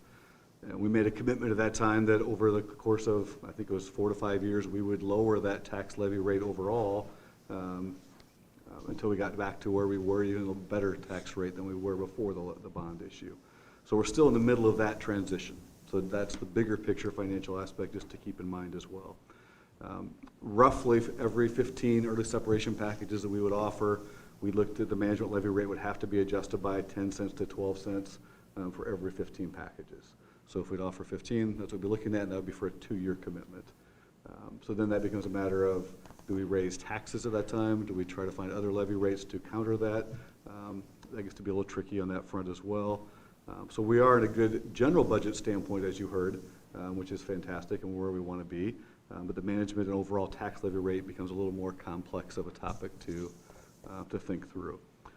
The final things I'll mention before I stop talking and let you guys have that conversation is really the timing of this gets to be interesting. We are clearly in unique times. Everything you saw there was there's a lot of, well, 2019 fiscal year was, or 2020 was different, 2021 fiscal year is a little bit different, and we're still in that mode. So trying to base projections going forward is hard. We're just not quite sure where things stand on several fronts. What we do know is we have federal ESSER funds helped us this last year, as you saw, and we have 2 more years of ESSER funds for this school year and next school year, which are saviors for us in a lot of ways. It's been able to allow us to not only continue our programming, but to extend it, hire additional staff, additional teachers to support our kids. And those funds are there for this year and next year, as you know. After that, those funds go away. So that's something we don't usually have to work with in our books. Typically is that situation. We don't usually get those type of federal dollars. So they're great to have, but we have to keep in mind that is a short-term benefit for us. So just keep that perspective there as well as we look at timing of everything else involved. And then the last piece of this, I guess I would say, is early separation is always a tough topic because you're talking about fiscal responsibility for the district, but you're also talking about people. And that is always a tough dynamic to really play through and try to figure out where we stand, but also you're trying to project where we're going to be at by the end of this school year and the future school years going forward. So I was clear last board meeting where I stood on this topic. From our cabinet conversations and our data we have, we just do not feel like this is the right year to offer that. Even though we're in a good spot in a general fund budget, our tax levy rate we want to be careful of, and then we are very concerned about the personnel perspective going forward too, making sure we can not only fill positions but fill them with high quality people in all of our buildings going forward too. So, so that's where I'll stop. I'll open up to conversations or back to Sandra for other questions you may have of us or conversations you want to have across the table. I thought probably the best way to do this is just go around and anything you'd like to say, comments, questions, we could just do that with each person. And if you have nothing to say, you can say that too. Tim, would you like to start for us today? Sure. I guess I'm torn. I get the financial piece that we have a commitment to that, but like you said, it's people and I don't know. I guess I'd like to find a way without raising taxes if we can, but I know, I guess I don't know. I'm kind of going back and forth on those two things. I want to keep the tax levy so we don't raise it. I get that. But I don't know if there's, I don't know. I guess I'm interested to hear what everybody else has to say too. That's kind of where, that's the fortunate thing of going first. I'm kind of. Yes. Well, and when we speak, if we speak into the microphone, it makes it easier for all of us to hear, because when we're wearing masks, it makes it a little muffled. So if you don't mind, Britt, would you like to say what you have to say? Or questions or whatever you've got? Sure. You can hear me, right? Picking up? All right. I've never been told that I'm a soft speaker, so I'm hoping. I guess my questions are going to be for JT. So if we were to offer early separation and we don't want to raise the taxes on the management fund, what levies would we look at reducing to make up for that shortfall? Because you've already told us very clearly that the management fund has decreased. It took a hit. 25% insurance premiums are going up. Workman's compensation is going to go up. That's going to continue next year. So that fund that we would pay out from early separation is lower than we want it to be.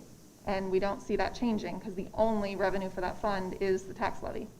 So if we don't want to raise that, what are we picking between? What would we decrease?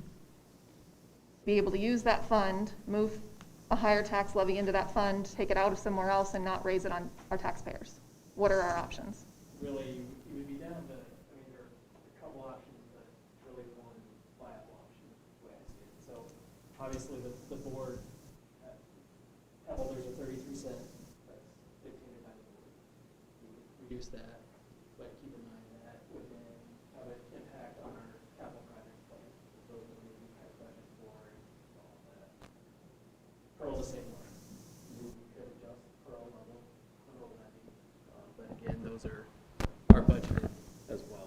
really the only viable option from my standpoint is the general fund cash reserve levy. We would need to look at that and figure out if we can do something with that. And it's too early to tell right now because, one, we don't know what supplemental state aid is, we don't know what our enrollment's going to be, and we don't know what our property tax valuations are going to be. So I can't give you an answer and say tonight because I just don't have enough information at my disposal right now. Let's say we take it out of general fund, which we've established we have a surplus for the next 2 fiscal years because of ESSER. If we offer early separation and hire new people at a lower, feasibly lower starting salary, do we save enough in the potential 15 people to offset that money coming out of the general fund and going into the management fund? How I can answer that is typically on average when we offer an early separation package, we save between $15,000 to $25,000 of costs. Okay. And it just depends really Per on person? Or per per year? person. Per person? For the 2 years, because it's paid out, okay. Yep. Okay, so we save $15,000 to $25,000 per person out of the general fund.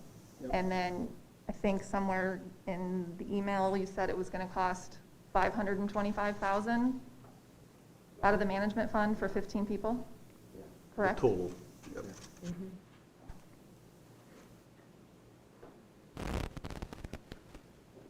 Right. Okay, I think now I have to talk to Shannon. Policy-wise, there was some comments about, and I'm sorry, we skipped it last year, and so this is the first time that I've never approved it in my time on the board. So policy-wise, when you change the policy, and it used to be 20 years or 30 years of experience, and now it's 20 years teaching, but 10 years with the district, wouldn't we, if we were going to decide how many packages we were going to offer, and we were going to limit it to 30 years of, wouldn't that have to go through policy changing first, and then, we couldn't just override the policy, could we? You're correct. It'd have to go through the policy committee process to change the policy to then allow you to adjust. So that's not something we can just say we're going to do. Correct. That would take our usual policy committee meeting Okay. process and then 2 board approvals after that. Right. Can you remind everybody why we made the change to that policy? I remember when we did it. Can you just? Yeah, I'll open up that conversation. Board members that are part of that committee, feel free to add to that as well. I think there were 2 primary drivers for making some changes to the policy at the time. One was to make it more predictable from a budget standpoint as far as it was not set dollar amount at that time originally. It was based on the individuals that are applying, and we just never knew who that was going to be until middle of the school year, so it was hard to budget and estimate how much the cost savings would be or how much to plan for. So that was one.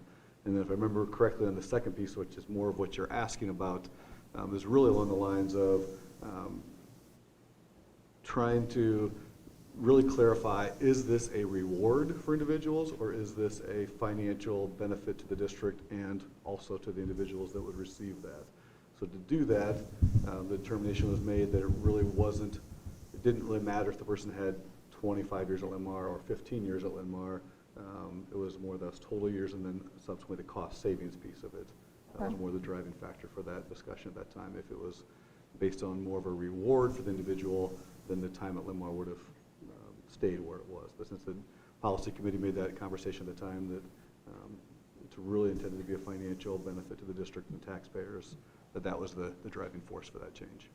Isn't it also beneficial in terms of recruitment for other, for teachers who may have been working for 10 or 15 years maybe in another district? Maybe they were reluctant to move districts. Yeah, it certainly can be, without a doubt. Yep. I'm kind of sitting with Tim here, that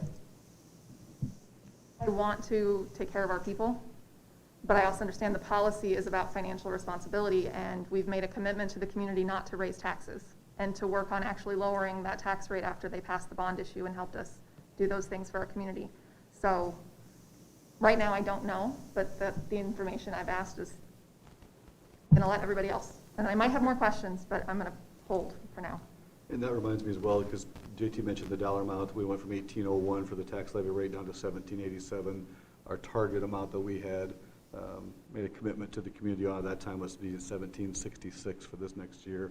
So we're not talking about just maintaining it, we're talking about decreasing the tax rate. So that's where if you decrease the tax rate and raise the levy rate for management fund, it just gets to be a messier situation then, a harder situation. If we raise it to 10 to 12 cents, is that just over the 2-year period of payouts? Well, probably not, because, you know, again, as I talked about in the presentation, just with the other expenditures going up. I mean, right now, the levy doesn't even cover like our fixed management expenditure with our insurance premiums and whatnot. So we probably at some point are going to have to look at increasing it anyway, just based on our costs, excluding early separation. So that's another kind of piece of the puzzle. If we're going to have to look at increasing the amount of tax deferment in the levy to the management fund, we're already going to have to look at decreasing somewhere else if we want to maintain and keep lowering? Yep. And that would still come out, that you would still think general fund first? Yeah, yep. And a lot of that depends on, too, if early separation is offered currently, past practice has been we paid over 2 years. That's not defined in board policy. It's actually, there's latitude in board policy on how that gets paid out. It could be extended, you know, over 3-5 years if that's what the board chose to do. So it's a little bit difficult to maybe answer the question how long the levy. It just kind of depends what the board decides in offering it. If we offer it to those employed currently, fiscal 2022 employees, do we make the first payout in fiscal 2022, or do we make the first payout like at the beginning of fiscal 23, and then the second payment comes out of fiscal 24? It would be the first payment would be in fiscal year 23, and the second one in fiscal year 24. Again, if we paid it. If we do that. Did over 2 years. If we did over 2 years. Yep. Okay, so it doesn't impact our current budget. It would start in fiscal 23. Correct, but that's why we would need to know what it is now so that we can set the tax rate accordingly, because our tax rate is already set for fiscal year 22. Right. Okay. Any other questions? Rachel? Oh, no questions. I guess I'm thinking, I've thought a lot about this, you know, especially after the last 18 months and all that teachers have done to show up for Linn-Mar, and, you know, I really can't express enough appreciation for that. I know that they were pushed to their limits. But I'm also thinking back to 4 years ago when we were trying to pass the bond. And, you know, we were really desperate to do that. And one of the commitments we made to the community was that we were going to lower that tax rate. And, you know, there will be a time in the future where we will have to go back out and ask for another bond for something. And I don't think that it would be a smart thing for this board to do to jeopardize our credibility on that. I would really worry about that, you know, long term for us. So that's kind of the thing that's at the forefront of my mind. And it's awful when it is people involved. It just doesn't feel good. But that's kind of where I'm at right now, and I'm going to just listen to everybody else. Okay. Yeah, it doesn't sit well, does Yeah. it? Yeah. Would you like to? Yeah. Would you have some things to say, please? Have some concerns. We got the information here on how many are eligible for early separation, and even the breakdown of each grade level. The thing that I don't know if Britt asked for this some time ago, but it corresponds with some of the questions that she had. When we look at this, obviously there's a different pay structure with BA 15, BA 24, all the way up to MA 45, which is, unless it's changed, that's the highest we could go in the Linn-Mar district. With that comes a certain amount of finance for those particular instructors to get to that point. Without knowing that financial situation, for example, I think makes it difficult, because if let's say the starting salary, and you would know this perfectly, Shannon, is like $35,000, okay? But somebody that's making $100,000, there's a huge savings there if we get a newer or even a lower teacher. They might come in at a BA 24, they might come in with a master's, but not an MA 45. I would like to see, you know, the difference financially on the savings that we would have for those that are going to retire. Now, with that, if you can kind of follow me, I don't believe 39 people are gonna go out this school year. If nothing else, simply because going out at 55 or 58, you know, a lot of those things, they still have to pay their insurance after they get out. But knowing this, a couple years ago, and Britt was not here, we had, for several years, it was 15. And we didn't even, the most we had was 14. Except for a couple of years ago, we had, I think it was it 22 or 25?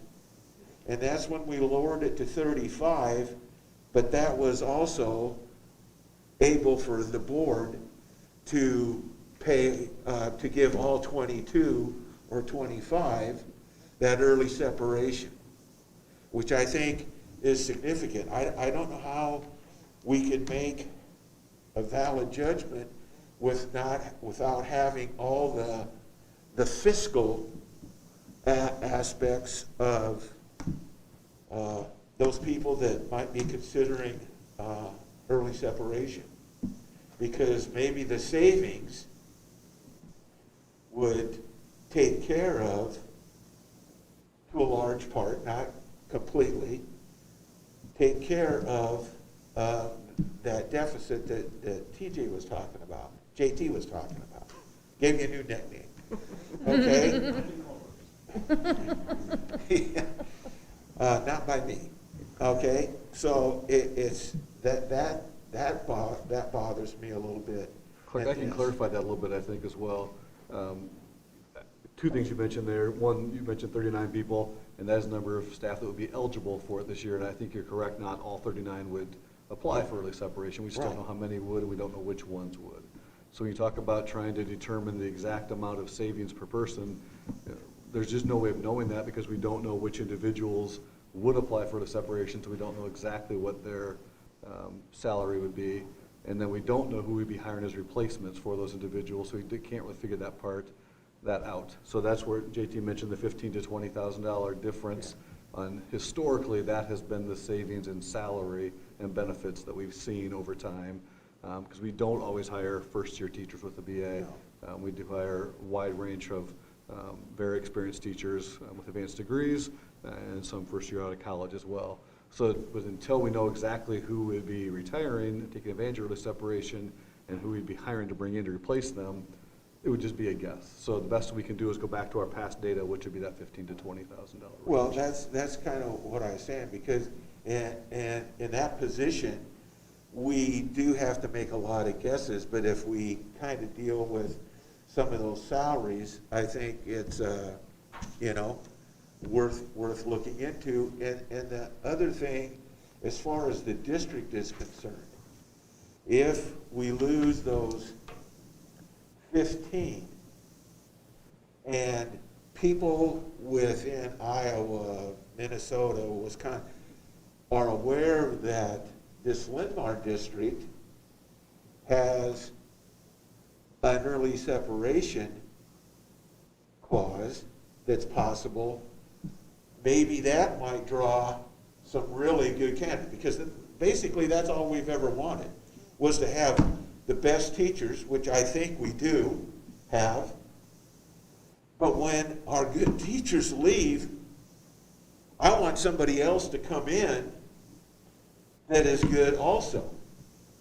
And if the word would get out that this Linn-Mar school district has this plan, and they've used it, sparingly, but they have it's an option, that might draw more qualified people that would help our students. And that's where I'm at on that. I hope that makes sense to everybody, but we've got some fantastic teachers. They've done a whole lot, and there's nobody in this whole board would ever say anything different about our staff. They're just absolutely the most fantastic people, and they've been through a lot. And I don't think because you've been through a lot, that's just the reason to do this. I just think there's some ways that we can contour this, maybe to make it work. And the last thing I want is our district to have a bad reputation about anything for that matter. So that's where I'm at. Thank you. Clark, you're right on track. We don't have any idea what, if, or when, or where we're going to come from.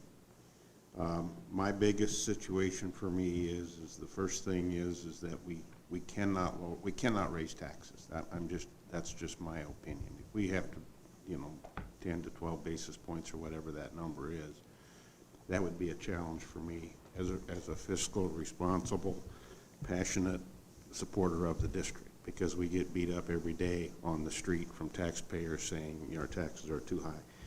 The second item for me is, and Shannon touched on it, Linn-Mar is still a destination for teachers. So if they're teaching in other districts, that's the bad news when we are hiring is other districts are losing good teachers as well. So they're not going to come in at that low startup salary. We hire a number of teachers from our colleges and from our interns, from our student teachers, and that's all wonderful. But we don't know what those salaries are going to be. So all we can do is watch that trend line, and that's what that trend line actually is $15,000 to $25,000 as an average savings. But we really don't know where that's going to be or what it's going to do. So that's just my thoughts. Well, just to add to all that, everyone has asked great questions, and I think we all are concerned that the financial part and the people part is very hard. There's no way to make this easy. That's all I can say about that. I am concerned that we would be offering something with our management fund at a deficit, or certainly highly challenged at this moment because of all that has happened with the duration and other things. The insurance went up, 10 to 20%. It's continuing to go up. We need to, think ahead. We need to plan ahead. When we changed the policy, we made it so that we knew that it was a certain amount of money for each person that would be retiring. That was to help us budget, which, that seemed like the best idea. Excuse me. Just to reiterate, 39 people eligible. Generally, I would think that many of them would initially apply, but they don't have to give a final, whether they really are pursuing it or not, until January. Is that correct, Carla? That's what I thought. Okay, so what that does is then we really don't know how many until January. Some things I'm not sure of and I was looking for and was thinking about here is how do we choose those people? If we're only going to do 15 and 20 say they want it, we got into a big trouble of saying the first ones to show up or the first ones to turn it in, those are the people. We had the most horrendous situation the last time or so it was offered where people showed up like 4:30 in the morning sitting in the rain waiting to be the first one to hand in to say they wanted this. That cannot happen again. That was insanity plus. So, there's an attempt to make things better. I'm still not sure how we decide if there's more than, if we would say 15. We're talking 15, but we don't, it sounds like we maybe even couldn't afford 15, maybe 10. So how do you know? These are all the things that I've been, going back and forth with. Because I want people to be able to experience early separation if it works for the district. And we as a board, the tough part is we have to look at the district as a whole. And therefore, we have to think about, do we have the money? Are we promising money that we're not sure we're going to have? We're talking about having to take money from someplace else to make it work. I'm not saying we can't do that, but I think we have a responsibility to really think that out before we decide to do that. So going forward, I have reservations because of the money aspect. Of course, I want the people to have a package. I'm just not sure that at this time that it works for us as a district. Can I ask a question? JT, you're talking about the property tax and that type of thing, and Barry pointed out what we want to keep it at. But in retrospect, I've paid my September, and it's gone up, and I'm sure everybody else's property tax has gone up. Does that help us because everything's going up because the prices of homes and condos and everything are skyrocketing? Does that help the Linn-Mar district because we're paying more in property tax, and so do we get more out of that? Yeah, if valuations increase substantially, that would help, reduce the levy. But not immediately. But not It's necessarily usually immediately. And does it go year to the after the fact. management? Does part of that go to the management? The management, Yes. the board, we set the levy, so Okay. yes. And just so you know, when I do projections, I already include a 3.5% increase in valuations, so Okay. it would need to, exceed that 3.5%. Even more than that. Which Okay. it very likely could, based on the environment. I just don't know those numbers until the county gives those to us in December, so. Okay. Yeah. What was the percentage? I'm sorry. 3.5. 3.5%. 3.5. Yep. Yep. You ready for a motion? Yeah, I think, is there anyone that has anything else you'd like to ask or say before we do a motion? I have a question. You're Okay. going to be mad that I ask it because it creates a scenario that no one's going to like, and I don't like it, but I'm going to say it anyway. So I understand that you want to have, if we do it, they have to apply by October 13th or something like that, right? But JT keeps saying he won't know certain things about levies and rates until December. But people have time to change their mind and solidify their decision until, Carly, you said January? Yeah, February? it's the middle of January, I believe. So is it a horrible thing to gauge interest in the program in October and then get numbers from JT and make like a final decision in January when we actually know more about what the numbers look like? I just want to be clear. I only get I would get the valuations in December. The other the other variables, like I would have enrollment by then too, but another big factor is supplemental state aid, and we all know it's anybody's crazy. guess when we'll get that. So I'll just being up front, I know. may not really have. Well, like I said, I don't love what I'm suggesting. I'm just asking, is it Yeah. possible to do that?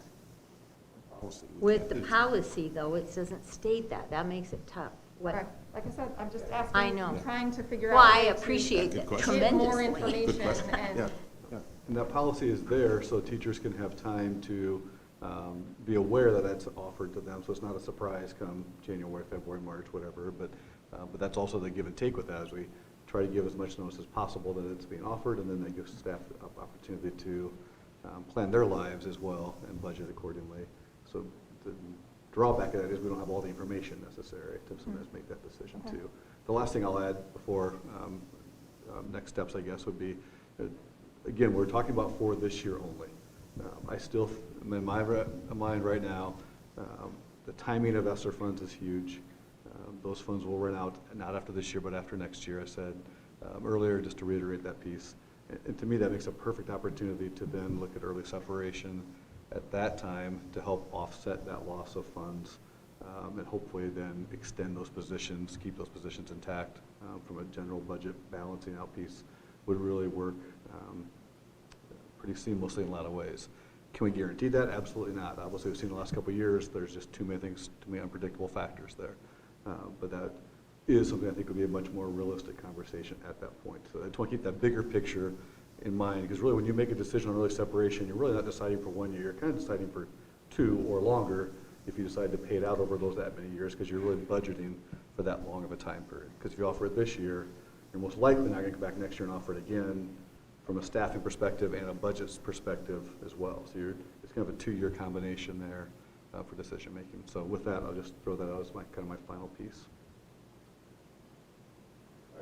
I'd like to make a motion, Is everybody, if we can. everybody's ready? Okay, so, I'd like to make a motion at this time to deny the offering of early separation to eligible certified staff members per policy 401.10, licensed personnel early separation. okay. Is there any other questions, comments? A second first. Is there a second to that? Okay, so Barry and Tim. Anything else anyone wants to say? Any discussion? Okay, so all those in favor to deny the offering, say aye. Aye. Aye. Opposed? Aye. Yeah, yeah. No. We have 2, and 1, 2, 3, so it passes 4. Passes to deny. What was the final count? 2. Tally? 3-2.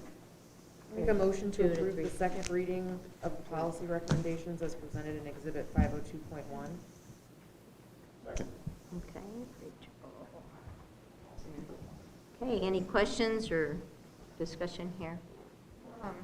I just wanted to say, I asked a lot of questions at the first reading when all of these were on the agenda at our last meeting, and I want to say I did get all those answers, and I want to thank Shannon for taking the time to do that. I also want to point out that most of my answers were pretty easy. The state passed a new law, and now we have to have this policy in place written this way. I think that's an important clarification to understand, that most of these aren't our decision, including the questioned one about bringing petitions to the board. The state is making that change, not us. So with that, that's all I wanted to say. Good clarification.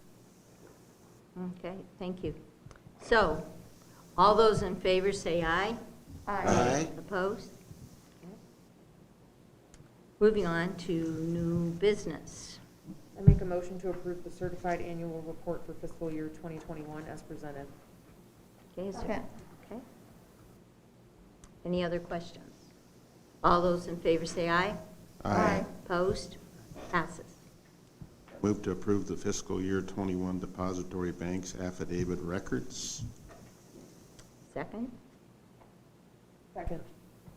Okay. All those in favor say aye. Aye. Opposed? Passes. 603. I move to approve the 2020-2021 fiscal year school budget review committee allowable growth request for the special education deficit in the amount of $3,049,574.80. Second. Okay. All those in favor say aye. Aye. Aye. Opposed? Carries. Move to approve the open enrollment requests as presented. Second. Any comments? Okay. All those in favor say aye. Aye. Opposed? Passes.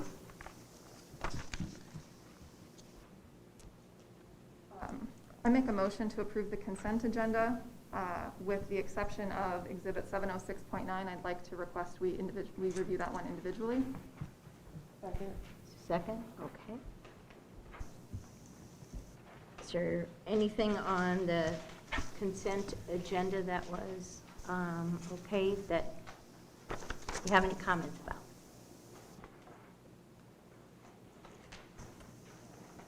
All right. I'm sorry, you're just pulling out number 9 or all? 706.9. All of them? No. Just number 9. 706. Just number 9. Yep. Gotcha. Okay. So, all those in favor say aye. Aye. Aye. Opposed? Okay, so that takes care of that. I would entertain a motion about 706.9. I make a motion to deny the non-commercial licensing agreement, Exhibit 706.9, on the basis that the district cannot take sides or provide preferential treatment to any candidate in a school board election. Second. Oh, sorry. I'm just going to say something really quick. I'm going to abstain from this. Since I am also a candidate on the ballot, it would not be appropriate for me to participate in this, so I will recuse myself from this vote. Okay, so, any other discussion? All those in favor say aye. Aye. Opposed? Okay, that is removed. On to